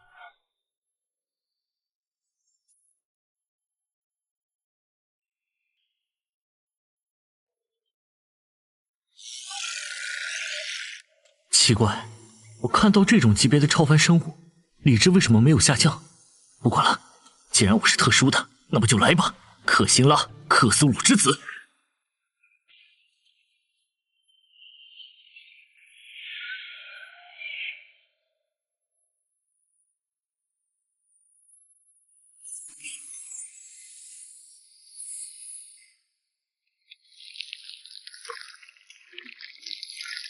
这些东西好恶心。天高地久，仰首赞叹，今夕苍穹，星移斗转。14晋江，石虎光阴，缟素耶晓，天地神明，万种岁岁，家喻户晓。早早可据，永世不朽。动心触目，局急不安，名声极盛，慈悲无阻。太后，你是太后？你刚才唱的那些是在说什么？来龙去脉。好家伙，还真是言简意赅。所以你是在警告我们，可现在深潜者老家都快被我们打穿了，这警告是不是来的有点晚？哎，你还真是大胆，那可是不可名状之子嗣。你以为你真的不会死？这不重要，我要掌握一定的力量。这到底是什么地方？微虚，世间万物之终结。啊，玩这么大？归墟不是传说里的地方吗？你务须了解此地，这里与你并无意义。话是这么说，不过归墟里有这种东西是正常的吗？看着就不像擅长。不正常。你知道我来找你是来问策的吧？你很重要，我会帮你。既然你需要想起一些知识，它抹除了所有神秘学知识，唯有我保留部分传承，但这些知识不能直接给你。为什么？是怕信息污染？我的锚点很坚固，直面科辛拉都没事。你的锚点确实坚固，但问题不在污染。难道是因为我知道这些知识后，会被他察觉，所以不是不能告诉我，而是只有我自己接触或推测出的信息才安全，就像反向污染他的罗网。如此聪慧，他的蛛网笼罩过去未来，你是唯一不受其束缚的变量。若从这里获取本不应知的知识，就会触动蛛丝。这么说，人类现在就像蛛网上的猎物，只有我这只虫子能在网外活动。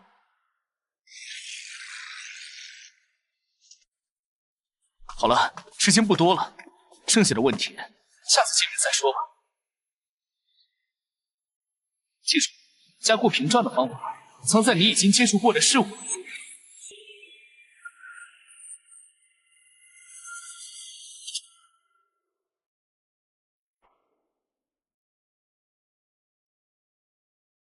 雷电停止了，电磁影响也没有了，太后拖住了科西拉。快投放武器！现在敌人已经暂时没有了头领。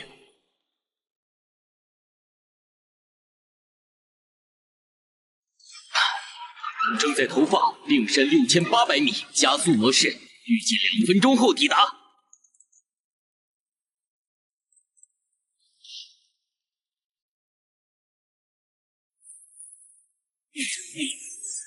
深潜者，找死！太后说，神秘学知识就藏在我接触到的事物当中。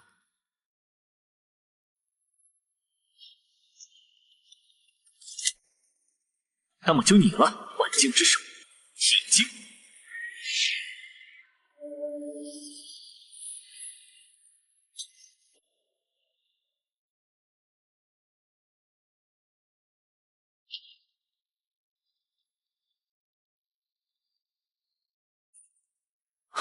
深潜部队报告核爆闪光，对深潜者老巢完全毁伤。司令，我们成功了！我们成功了！真的成功了！易经竟然真的有用！司令，司令！报告，地听系统捕捉到北东大洋次声波，核爆特征明显。地听系统，卫星图像呢？未观测到光闪和云团，深度可能超过6000米。许司令，他们成功了！好啊，好！报告，紧急军情，欧罗巴不列颠方向出现异动。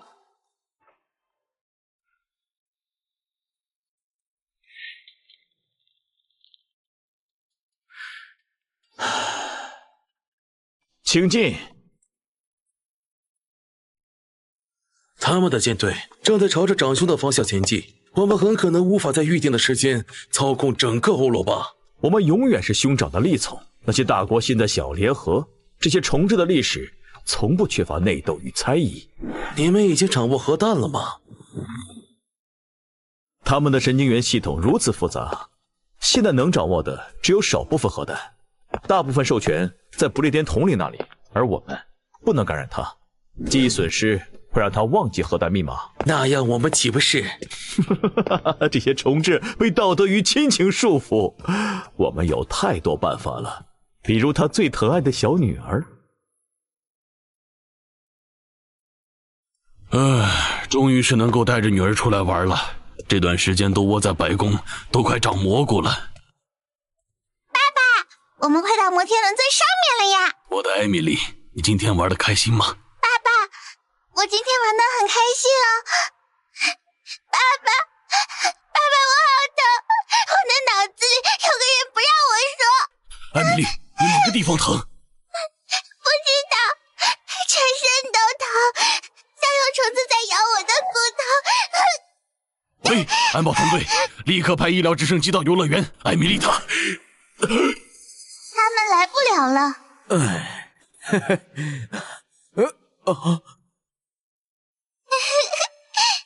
爸爸，你是谁？我就是你的女儿啊，爸爸，我们该下去了。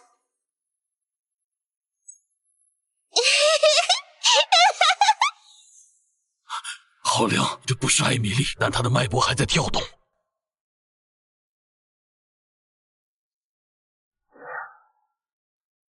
我不得不承认，这是我的失误。你的女儿即使到现在都还能存在着一定的思维能力。你到底是谁？你们有什么冲我来？她只是一个孩子。我是长兄从伟大的欧模仿的亿万光辉之一，因此你可以称我为万物归一。万物归一。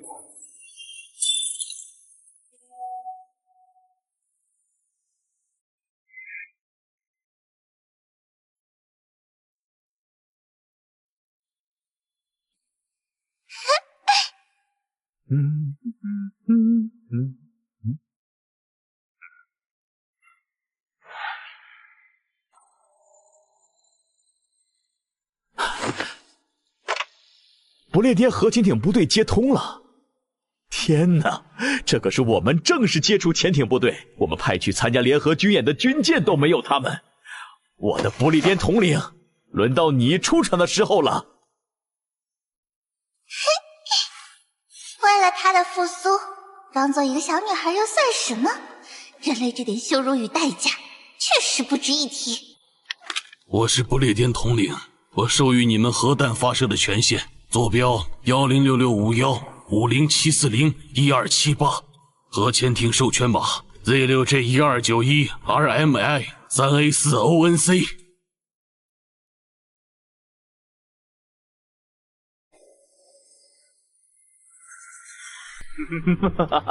终于能消灭你们这些虫豸了！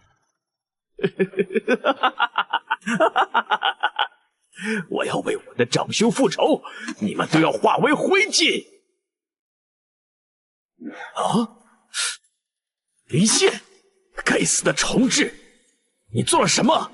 因为我前半部分授权的是销毁核弹的密令，这些销毁密令更简单，它们是虚伪密码，可以嵌入任何一串数字中生效。而后半部分嘛，你竟敢阻止长兄的计划！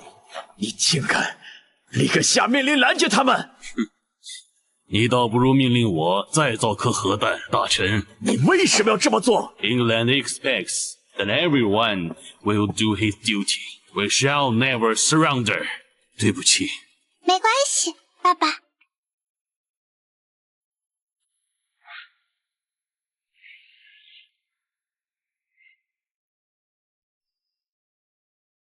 深潜球里面的内容物被带到生物院研究后，发现了其中细胞的基因表达出现了严重异常。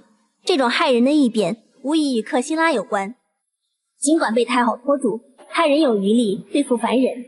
从那些污泥之中解剖出来的相机胶卷，即使经过修复，没有发现任何有用的信息。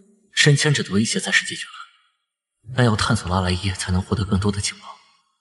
可我并没有对付克辛拉的办法。上次的血书遗境的威力，自我醒来之后就再也不能复刻了。但好在有我亲自书写的遗境，还有一定应付超凡之力的能力，算是有所收获。部长，你现在还没有完全恢复，不能再耗费脑力了。哎呀，我的王医生，就是精力耗费过度晕倒了而已，我多吃点红枣不就行了？小事儿。不行，必须吃药。待会儿还要去剑桥指挥中心开会呢。司令，紧急军情！欧罗巴在刚刚发动了全域核打击。什么？为什么我们现在才得到消息？因为这些核弹在发射之后自行解体了，而不列颠和高卢的核潜艇部队将剩余的核弹投向了他们本土。总部正在评估欧罗巴的损伤。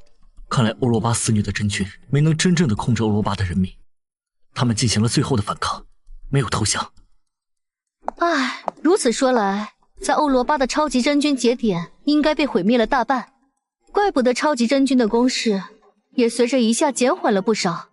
欧罗巴抵抗到了最后，但整个欧罗巴文化的结晶也随之毁灭了。他们之后只能出现在我们的历史书上，这对人类文明来说是一次沉重的打击。我们是惨胜啊！那边的调查结果也差不多，整个欧罗巴的主要城市基本上都变成了废墟，还有一些乡村也都被超级真菌控制的人所占据了，相当于被抹除了。剩下的人就只有在我们和其他地方的支流人群，那却没有被控制的欧罗巴潜艇部队也来投靠我们了。对了，现在超级真菌的活动怎么样了？不太好，北方联合西部边境传来消息，真菌的入侵速度加快了。巴拉特那边还是老样子。老样子？不对，让舰队立刻动身，全速回家。我怀疑我们可能还有没有发现的大麻烦。回到夏国之后，许晨开始马不停蹄的手写，已经期望为一些危险研究制作一份保障。这光靠我一只手能写多少啊！该死的克苏鲁，把这个世界的神秘学知识全部销毁了，只能依靠记忆了。超级真菌、莫名疾病发展到今日，已经造成过亿的人口死亡，都是直接或间接被克苏鲁夺去生命。我确实还记得一些旧人的名字，其中包括克苏鲁的仇敌，但是我却不太确定那些旧日是否会响应我们的召唤，更不确定一旦真的将其召唤出来，是福是祸。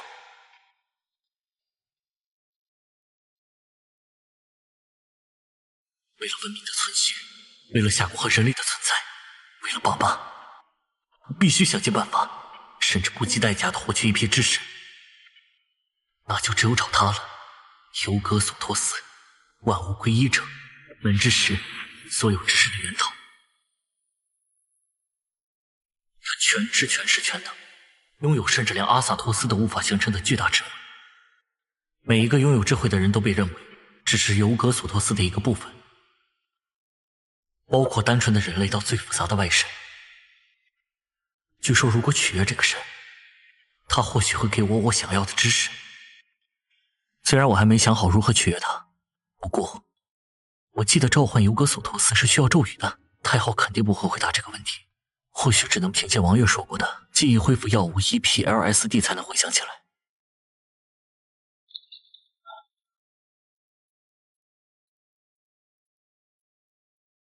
部长，北方联合这下恐怕是顶不住了，楚上尉都被临时抽调走了，现在我负责军方联络。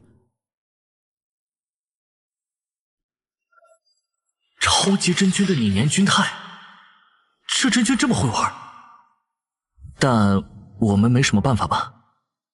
只要靠像齐院士那样生物方面的顶尖人才来想办法应对吧。专家团队已经在研究了，不过更重要的是，北方联合在向我们请求索要大量的 CLCN3， 他们只剩这一个办法了，而我们的 CLCN3 都由咱们进行协调管理的。不对啊，我记得我们不是将 CLCN3 的工业流程完全移交了一份给北方联合吗？他们难道没能制造出足够使用的 CLCN3？ 但不幸的是 CLCN3 非常危险，产生的泄漏事故直接导致北方联合圣彼得堡化工区发生了灾难性化学品污染，他们的产能下降了 80%。 我们的产能也极其有限，而且大部分都估计给巴拉特了，他们那儿从卫星地图看都黑了。不过唇亡齿寒，我们只能从巴拉特下手了，要保住北方联合。对了，现在有巴拉特的消息吗？没有。不对啊，我回来就拜托边境部队派遣特种小队前往巴拉特进行侦查，怎么会没有信息？他们没给我们汇报吗？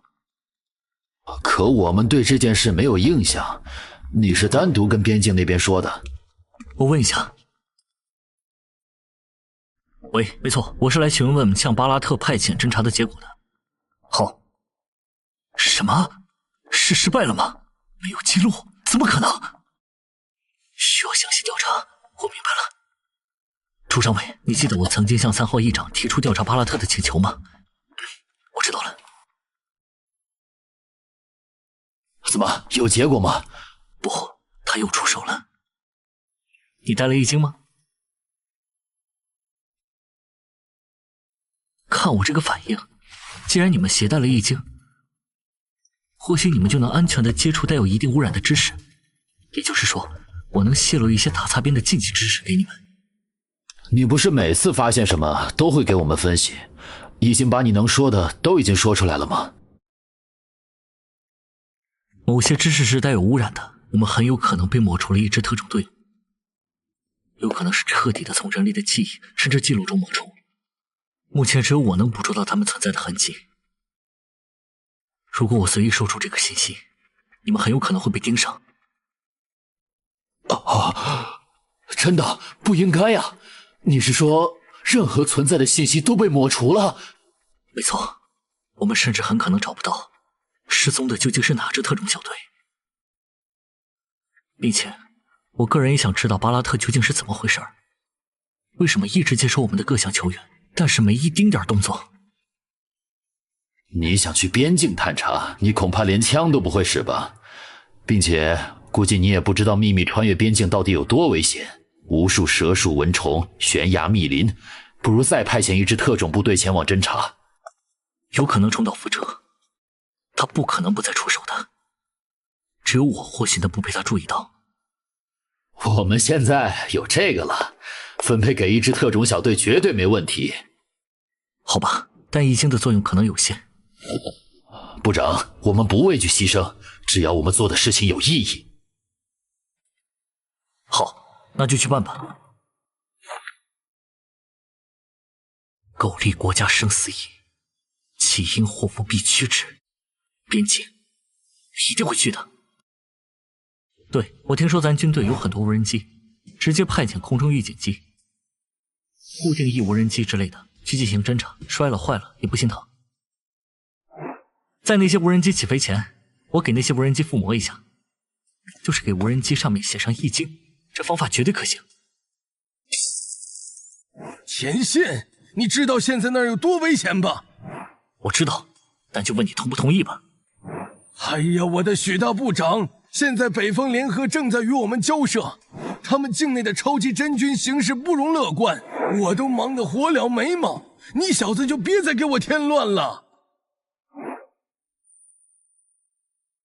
我好歹是个军官，想必手上允许动用的权力，调动一些交通工具应该也没问题吧？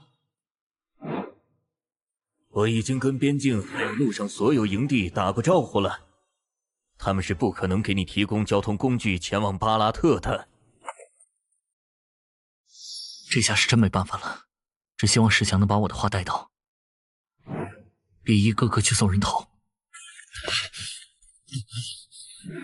咋了，强哥？这么急干什么？刚才不知道为什么我的易经好像在发热，烫了我一下，就在我报起这份档案的时候。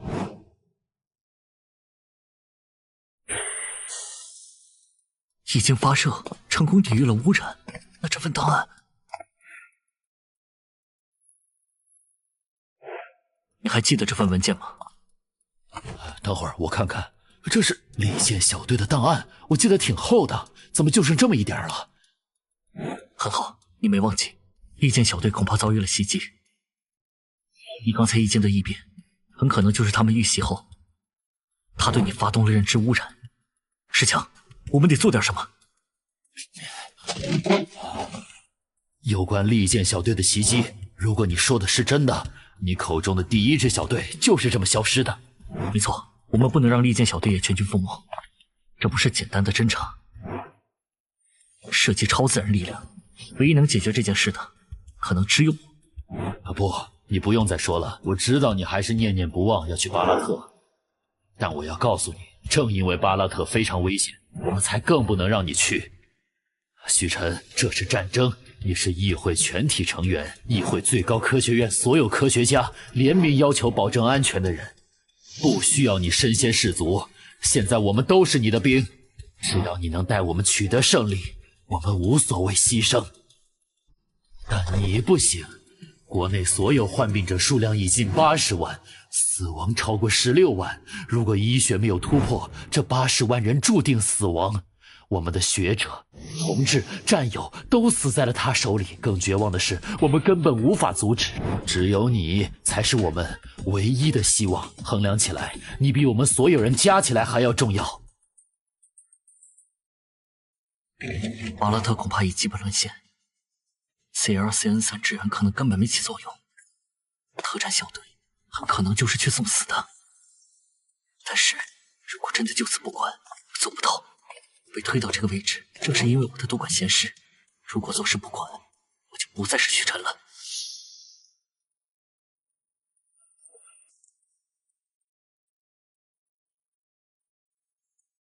许晨，3号议长，我向你们发出了警告，那支特战小队处境非常危险，需要立刻救援。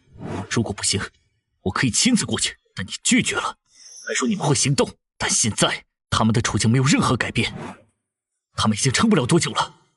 说实话，你是不是根本没打算救你手下的兵？利剑小队是我们最精锐的小队之一，他们会完成任务。你当我是瞎子吗？别忘了，我手上有一份利剑小队的资料，这份资料现在就在逐渐被异化，他们已经遭遇了严重污染，危在旦夕。如果你不去救，不如也别拦着我，干脆给我1架直升机，我亲自去。你那里的资料也出现了这种情况？也？什么意思？截至今天，观察员已观测到记录档案6次异常变动，我们早已意识到他们遭遇不测，并且已经采取了措施。那你们采取了什么措施？我们派遣了空降小队进行支援，他们装备更完善，包括一些实验阶段的无电子装置载具和设备。空降还空投载具，不怕被发现？不会，我们观测到巴拉特内部有强烈电磁干扰，判断其已丧失空防能力。空降没有问题。我们面对的可不是常规敌人。这次执行任务的小队已携带你交给军区的所有易经，只有观察员保留了几本。徐晨，我们已经做了所有能做的事儿。巴拉特的动向已不单是你的事儿，这个国家明显不对劲，我们需要知道他们究竟在做什么。为此，我们可以不惜一切。不对，你们为什么突然这么重视巴拉特？这策略太激进了。空降武装到他国领土，一旦被发现，可被视为直接宣战。刚才我们和北方联合的代表开了个会，北方联合的真菌感染非常不容乐观，他们在西部边境损失了非常多的人，现在已经在向我们请求支援了。考虑到巴拉特内部同样存在真菌感染，我们必须把真菌感染的阵线拦截在国境之外，我们必须实际掌握巴拉特内部的情况。难怪策略这么激进，是看到了北方联合的惨状，担心巴拉特成为下一个培养皿，威胁国家安全。确实不能等拳头打到身上再反制。但是我有些担心这会变成添油战术。如果后续小队也折损在巴拉特境内，事态很可能会失控。这样不是正好吗？我们也可以学学老米的手段，这样我们就能重新掌握主动权了。什么意思啊？正好学阿米瑞肯掌握主动权。我明白了，特战小队执行的是侦察任务，支援部队也兼顾侦察。如果他们一切正常，却因意外被巴勒特军方发现而失联，这说明他们更不占理。既然不占理，我们就能名正言顺地揭他们的老底。这是阳谋。没错，要么特遣小队成功救援、侦察、撤离，皆大欢喜。我们把防御阵线推到对面，要么行动失败，那巴拉特肯定有大问题，我们直接开战，一样把防线推过去，结果都一样。还有就是北方联合方面很急迫地向我们索要一批 CLCN3， 无论出于什么目的，我们都必须支援北方联合。徐晨，你那里还有 CLCN3 能支援吗？化工仓库还有一些，大概接近200吨，应该能缓解一部分北方联合的压力。幸好我早有准备，怀疑巴拉特有问题时，就秘密截留了最后一批运往巴拉特的 CLCN3， 替换成了化工中间体。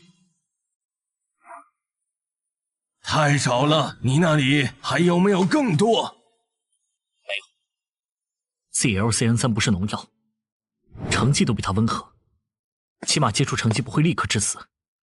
CLCN3 虽然用于清除真菌，但其本身就是极度致命的化学制剂，因为特殊性，我们很难扩大产能，目前只能给出这么多。200吨太少了，参谋部和北方联合人员计算过，这些顶多能防卫重点区域，他们会不可避免损失大量领土。徐晨，你给我说实话，我们就真的只剩这么一点了？真要只剩这点儿，也太磕碜了吧？这还磕碜？那东西又不是水，想大规模量产，得等连云那边的化工厂建成才行。时间来不及，北方联合就算要崩溃，也不能是现在。他们需要 CLCN3。北方联合情况这么糟了吗？那 CLCN3 是国内最后的防线储备。好吧，连山化工仓库那边还有大概900吨作为战略储备。你是怎么笃定我还有储备的？哼哼，我好歹也是3号议长，有大杀器我自己都会留一部分。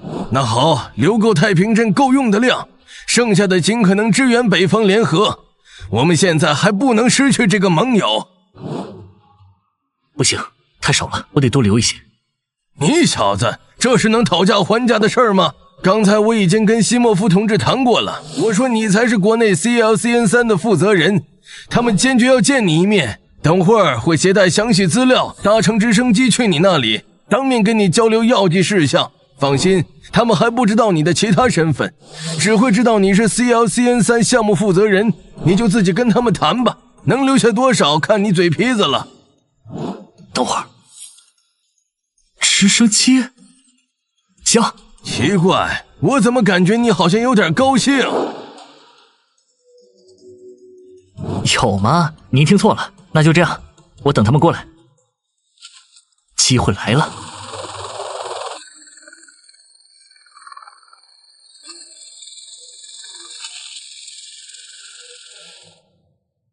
有了共同敌人，议会甚至能让外兵进入军事基地的程度，这是好现象。现在的人类确实需要团结。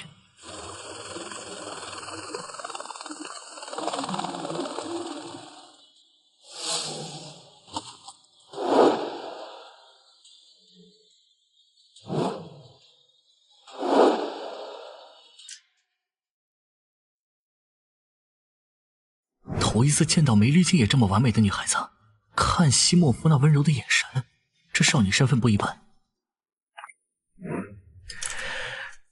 Здравствуйте, товарищ. Я Гелазимов, начальник Генерального штаба Вооруженных сил Российской Федерации. Вы Суйтин? 你好，同志，我是西莫夫，北方联合武装力量总参谋长。你就是许晨吗？翻译？毛子的翻译质量这么高？等等，这算童工吧？不错，我就是许晨 ，CLCN3 项目的总负责人。你看上去有点太年轻了。旁边的翻译也一样年轻，但我是因为我有这个能力，才能站在这里跟你交流。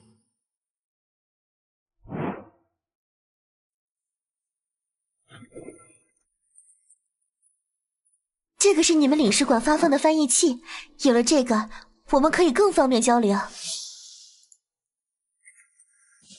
你说的不错，年龄不重要，重要的是才能。这是玛莎，我的女儿。正是因为她精通所有国家的官方语言，才能充当我们的翻译。我去，这么强！但这时候带女儿来，恐怕北方联合的处境真的不容乐观。他或许有其他打算。你的女儿很漂亮。谢谢，不过现在不是闲聊的时候。如果战争胜利之后，我很乐意同你们一同畅饮。但是现在，我们的前线形势相当危险，非常需要大量的 CLCN3 药剂。而你们司令说，你掌握着你们国家所有的 CLCN3 药剂。我想问一下，你们可以支援多少？这里不是说话的地方，你们跟我来吧，我会尽可能满足你们的要求。经过我们的精确计算，北方联合至少需要3200吨 CLCN3 原液。这份结论很精准，但许晨同志，你们支援的这1000吨的 CLCN3 药剂，不足以让我们在真菌的肆虐中坚持太久。看在我们国家之间的友谊，再多给一点，可以吗？这些药剂确实是我们最后的储备了。我只能向你承诺，未来生产的 CLCN 药剂会尽可能用于全部支援你们。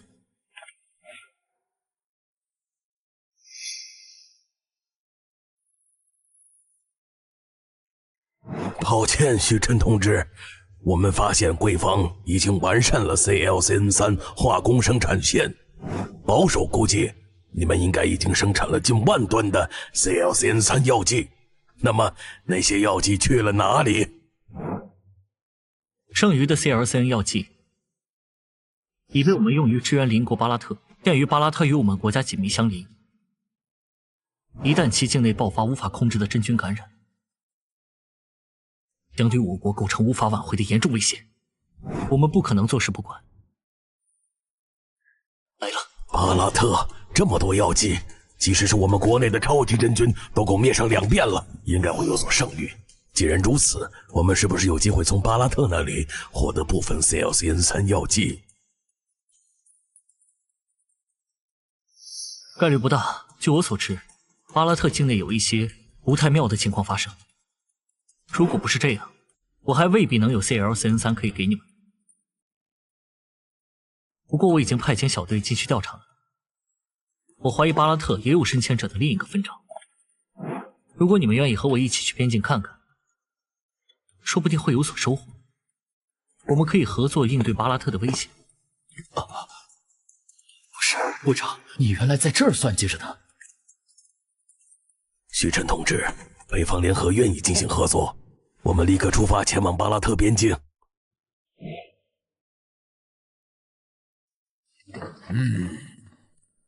队长，刚收到消息，侦察组的无人机在飞往巴拉特中途失联，只有一部分特殊无人机成功勘定了巴拉特境内的异常范围与路线。我们要去的地方恐怕有强烈的电磁干扰。看来还是需要潜入侦查。计划变更，今日正好有一批 CLCN3 药剂运往巴拉特，为不引起注意，我们搭乘运货车队进入巴拉特境内，查明 CLCN3 的流向。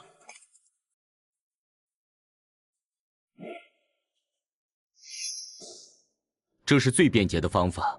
巴拉特已暂停所有航班货轮，关闭口岸，只有物资能通过，但检查据说很松懈，货运卡车很容易操作。队长，既然有强烈电磁干扰，我们怎么联络中央？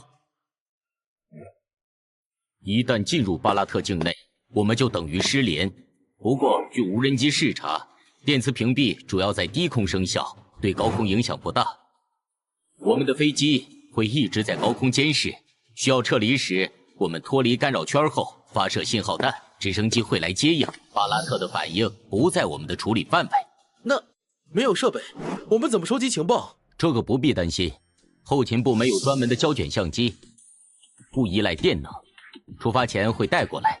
还有什么问题？这次行动不必太紧张，但绝不可松懈。我们的目的是搜寻情报，不是渗透破坏，但这不代表危险小。据说我们已经失去了一支特种部队，明白了吗？明白。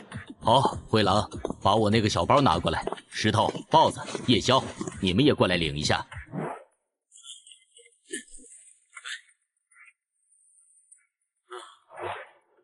这是什么？没见过，好像没什么用。这个类似于，总之，巴拉特内部有超凡力量，这东西能在一定程度上保护我们不受侵害。人手1本，贴身存放，绝对不要丢失。红色的是最强效镇定剂，效果你们清楚。这支蓝色的需要特别介绍，这是议会科学院研发的贝塔 MF 药剂，效果弱一些的镇定剂，但无副作用。需要颈部注射，快速生效。它能抑制由超凡力量引起的负面情绪。注意，没有镇痛效果。一旦发现情况不对，尽快注射。根据最新条例，凡参与1级超凡作战任务，都要下发这个应急包裹。你们是第一批实战使用者，都注意点，回去记得写使用反馈报告。像胰岛素注射笔，会有。明白了没有？明白。很好，很有精神，出发！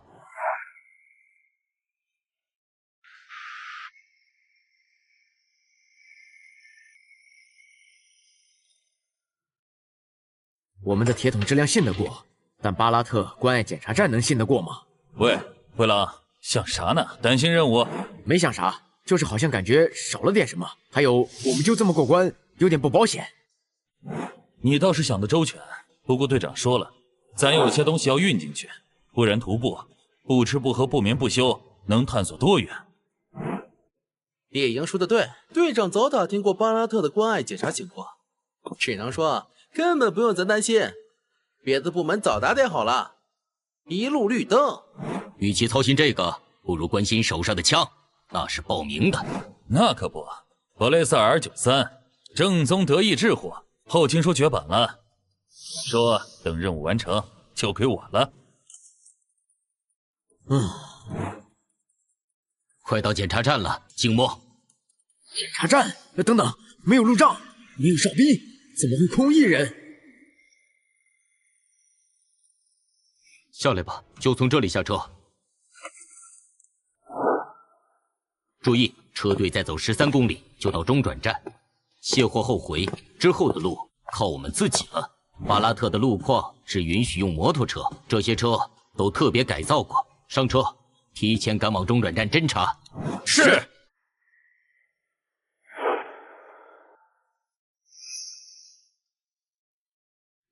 看起来有活人，好像没什么异常。我看不出来，猎鹰，你眼神好，看看他们仓库情况。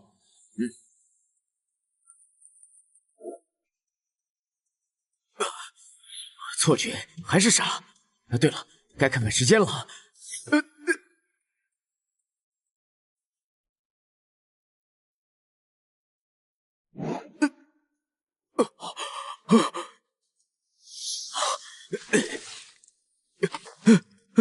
队长，有情况，遭遇电磁干扰，我的手表停了，对讲机失效。检查手表，谁的坏了立刻汇报。报告，我的表也坏了。报告，我的也是。真麻烦，这里不该是干扰覆盖区，为什么这么早遇到干扰？狐狸，把机械表，所有人检查身上电子设备，没用的找地方埋了。不对，电磁干扰的范围扩大了，它可能在缓慢增长。狐狸，赶紧记下来。我们刚抵达时，这里还正常。如果干扰范围持续扩大，那么用损失无人机的代价绘制的地图已经不可信了。如果有机会，我们必须确认干扰的成因。这儿离边境太近了。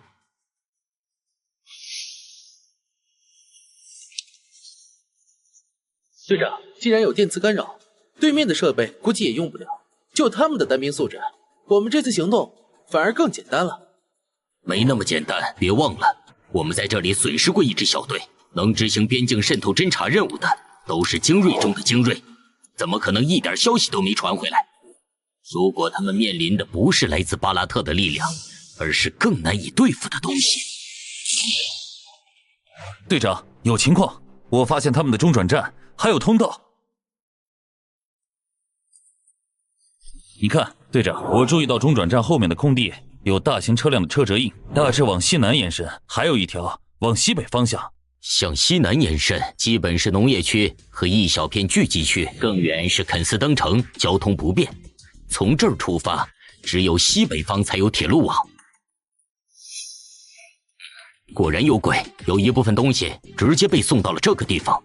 援助物资分2种 ，CLCN3 药剂、人道主义粮食物资，正常情况应全部运往火车站，留下一部分运往偏僻地区，意味着可能被悄悄储存或处理。粮食是硬通货，官僚不会放过。最可能被处理的是 CLCN3 药剂。队长，他们的车要出发了，快上车，跟上去。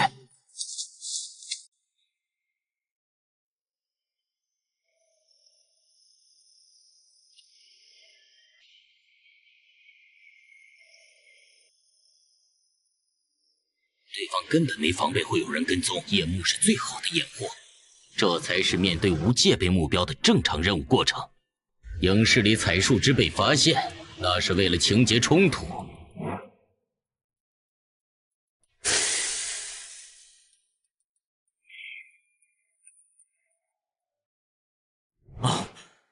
我们在这儿是什么地方？坎坎矿场，一个小型煤矿。矿场？你们觉得他们会不会在这里把药剂处理掉？很可能是就近处理，他们可能根本不在乎这些药剂，只是收下，但不愿意使用。先去更高点侦查，确认矿场活动和周边情况。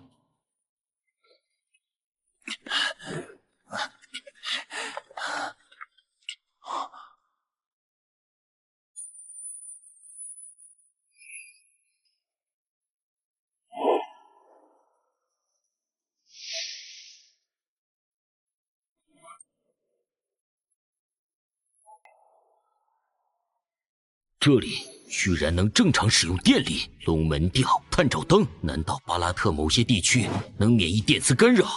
这样实力就不对等了。他们若发现我们将极其危险。恐怕不止如此。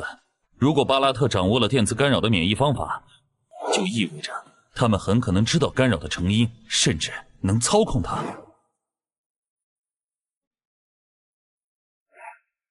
而且不止这样。你们看他们的动作，他们像是在准备掩埋这些药剂。矿坑两侧安插了炸药，足以引发坍塌，保证物质不泄露。我敢肯定，这附近地下没有地下水，也没有易坍塌的溶洞结构。如果不是他们研发出更有效的药物，那就是在故意放任国内真菌传播。这对他们有什么好处？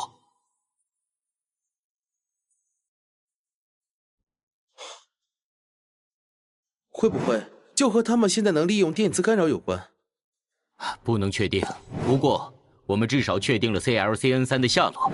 狐狸，拍照，这些证据拿回去足以施压了。既然他们不想用，我们也不稀罕给。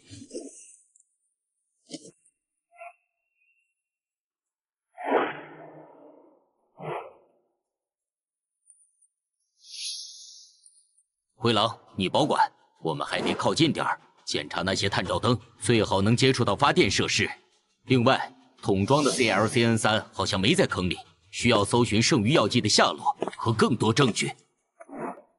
分组行动，我狐狸一队进矿坑内部侦查，灰狼、猎鹰一队确认电磁屏蔽失效的范围和原因。夜宵、豹子、石头，你们3个人一组，组织火力，随时准备掩护。夜宵。队长，你在说什么？什么夜宵？我们不是一直是4人小队吗？怎么回事？为什么我总觉得哪儿不对？注意安全，我觉得脑子不太清醒。检查完毕，回摩托车点集合。如有任何异常，放弃任务，立即撤离。你们手上已经有照片，只要能回去，任务就算完成。是。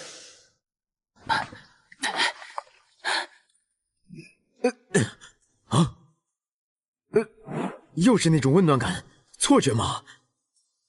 不，任务要紧。走，我们也出发。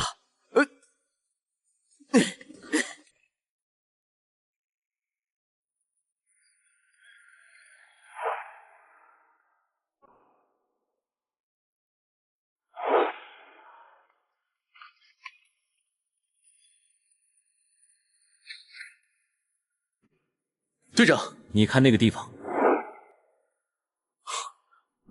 队长，你看他们的防化服颜色有点不对啊。没错，叉车驾驶员的防化服颜色更鲜艳，单看手套和面具样式，应该都是北方联合制麦斯防化服，应该是防止什么东西入侵的。但这玩意儿好像防不住在他们境内肆虐的黑色霉菌啊。队长，如果他们真把药剂运进矿洞，恐怕是铁了心要销毁了。那我大概知道他们在放什么了，防止挥发的 CLCN3 入侵。好，记下来，再补拍2张。光线不好没关系，回去有修复团队。之后必须确认这个矿场地下是否有水系，如果没有，这里就是完美的化学品填埋场，深埋地下，无污染泄露后顾之忧，这是铁证。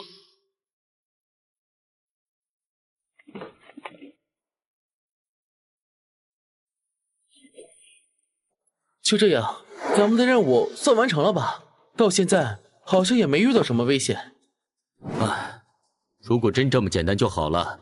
再观察一会儿，我们就回去和猎鹰他们会合。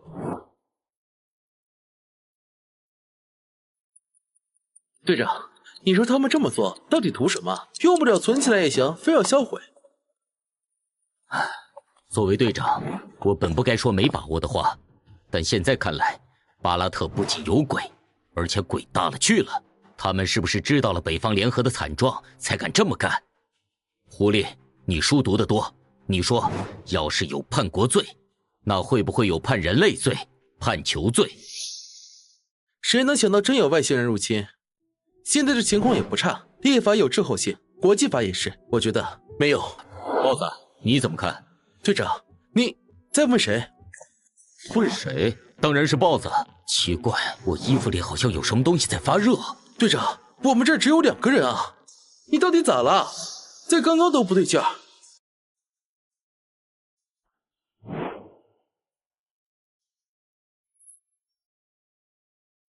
奇怪，有点奇怪。我刚才竟以为咱们现在不止2个人。不可能，我们一共就4个人，多的人怎么分？看来是我记错了。这破地方待久了，确实让人神经过敏。这里侦查的差不多了，我们该和灰狼他们会合了。别忘了，电磁干扰扩散的原因还没查清。等我确认一下。刚才觉得这东西有动静。队长，出什么事了？不，没什么，刚才可能是幻觉。幻觉？这东西刚才好像在发热。你的呢？我的在腰包里，除非它能着火，不然我感觉不到。这又不是暖宝宝。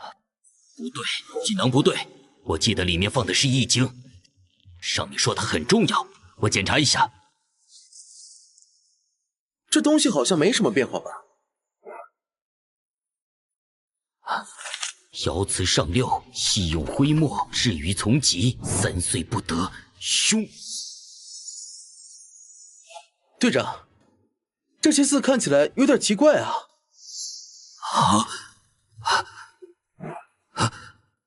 我念了那段话，好像获得了某种启迪。不对，是中招了，是认知干扰。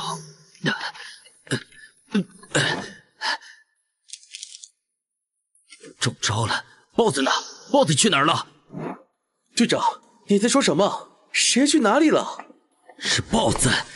豹子，还有夜宵、石头，他们3个是我们朝夕相伴的兄弟，开始还在一起的。谁是豹子？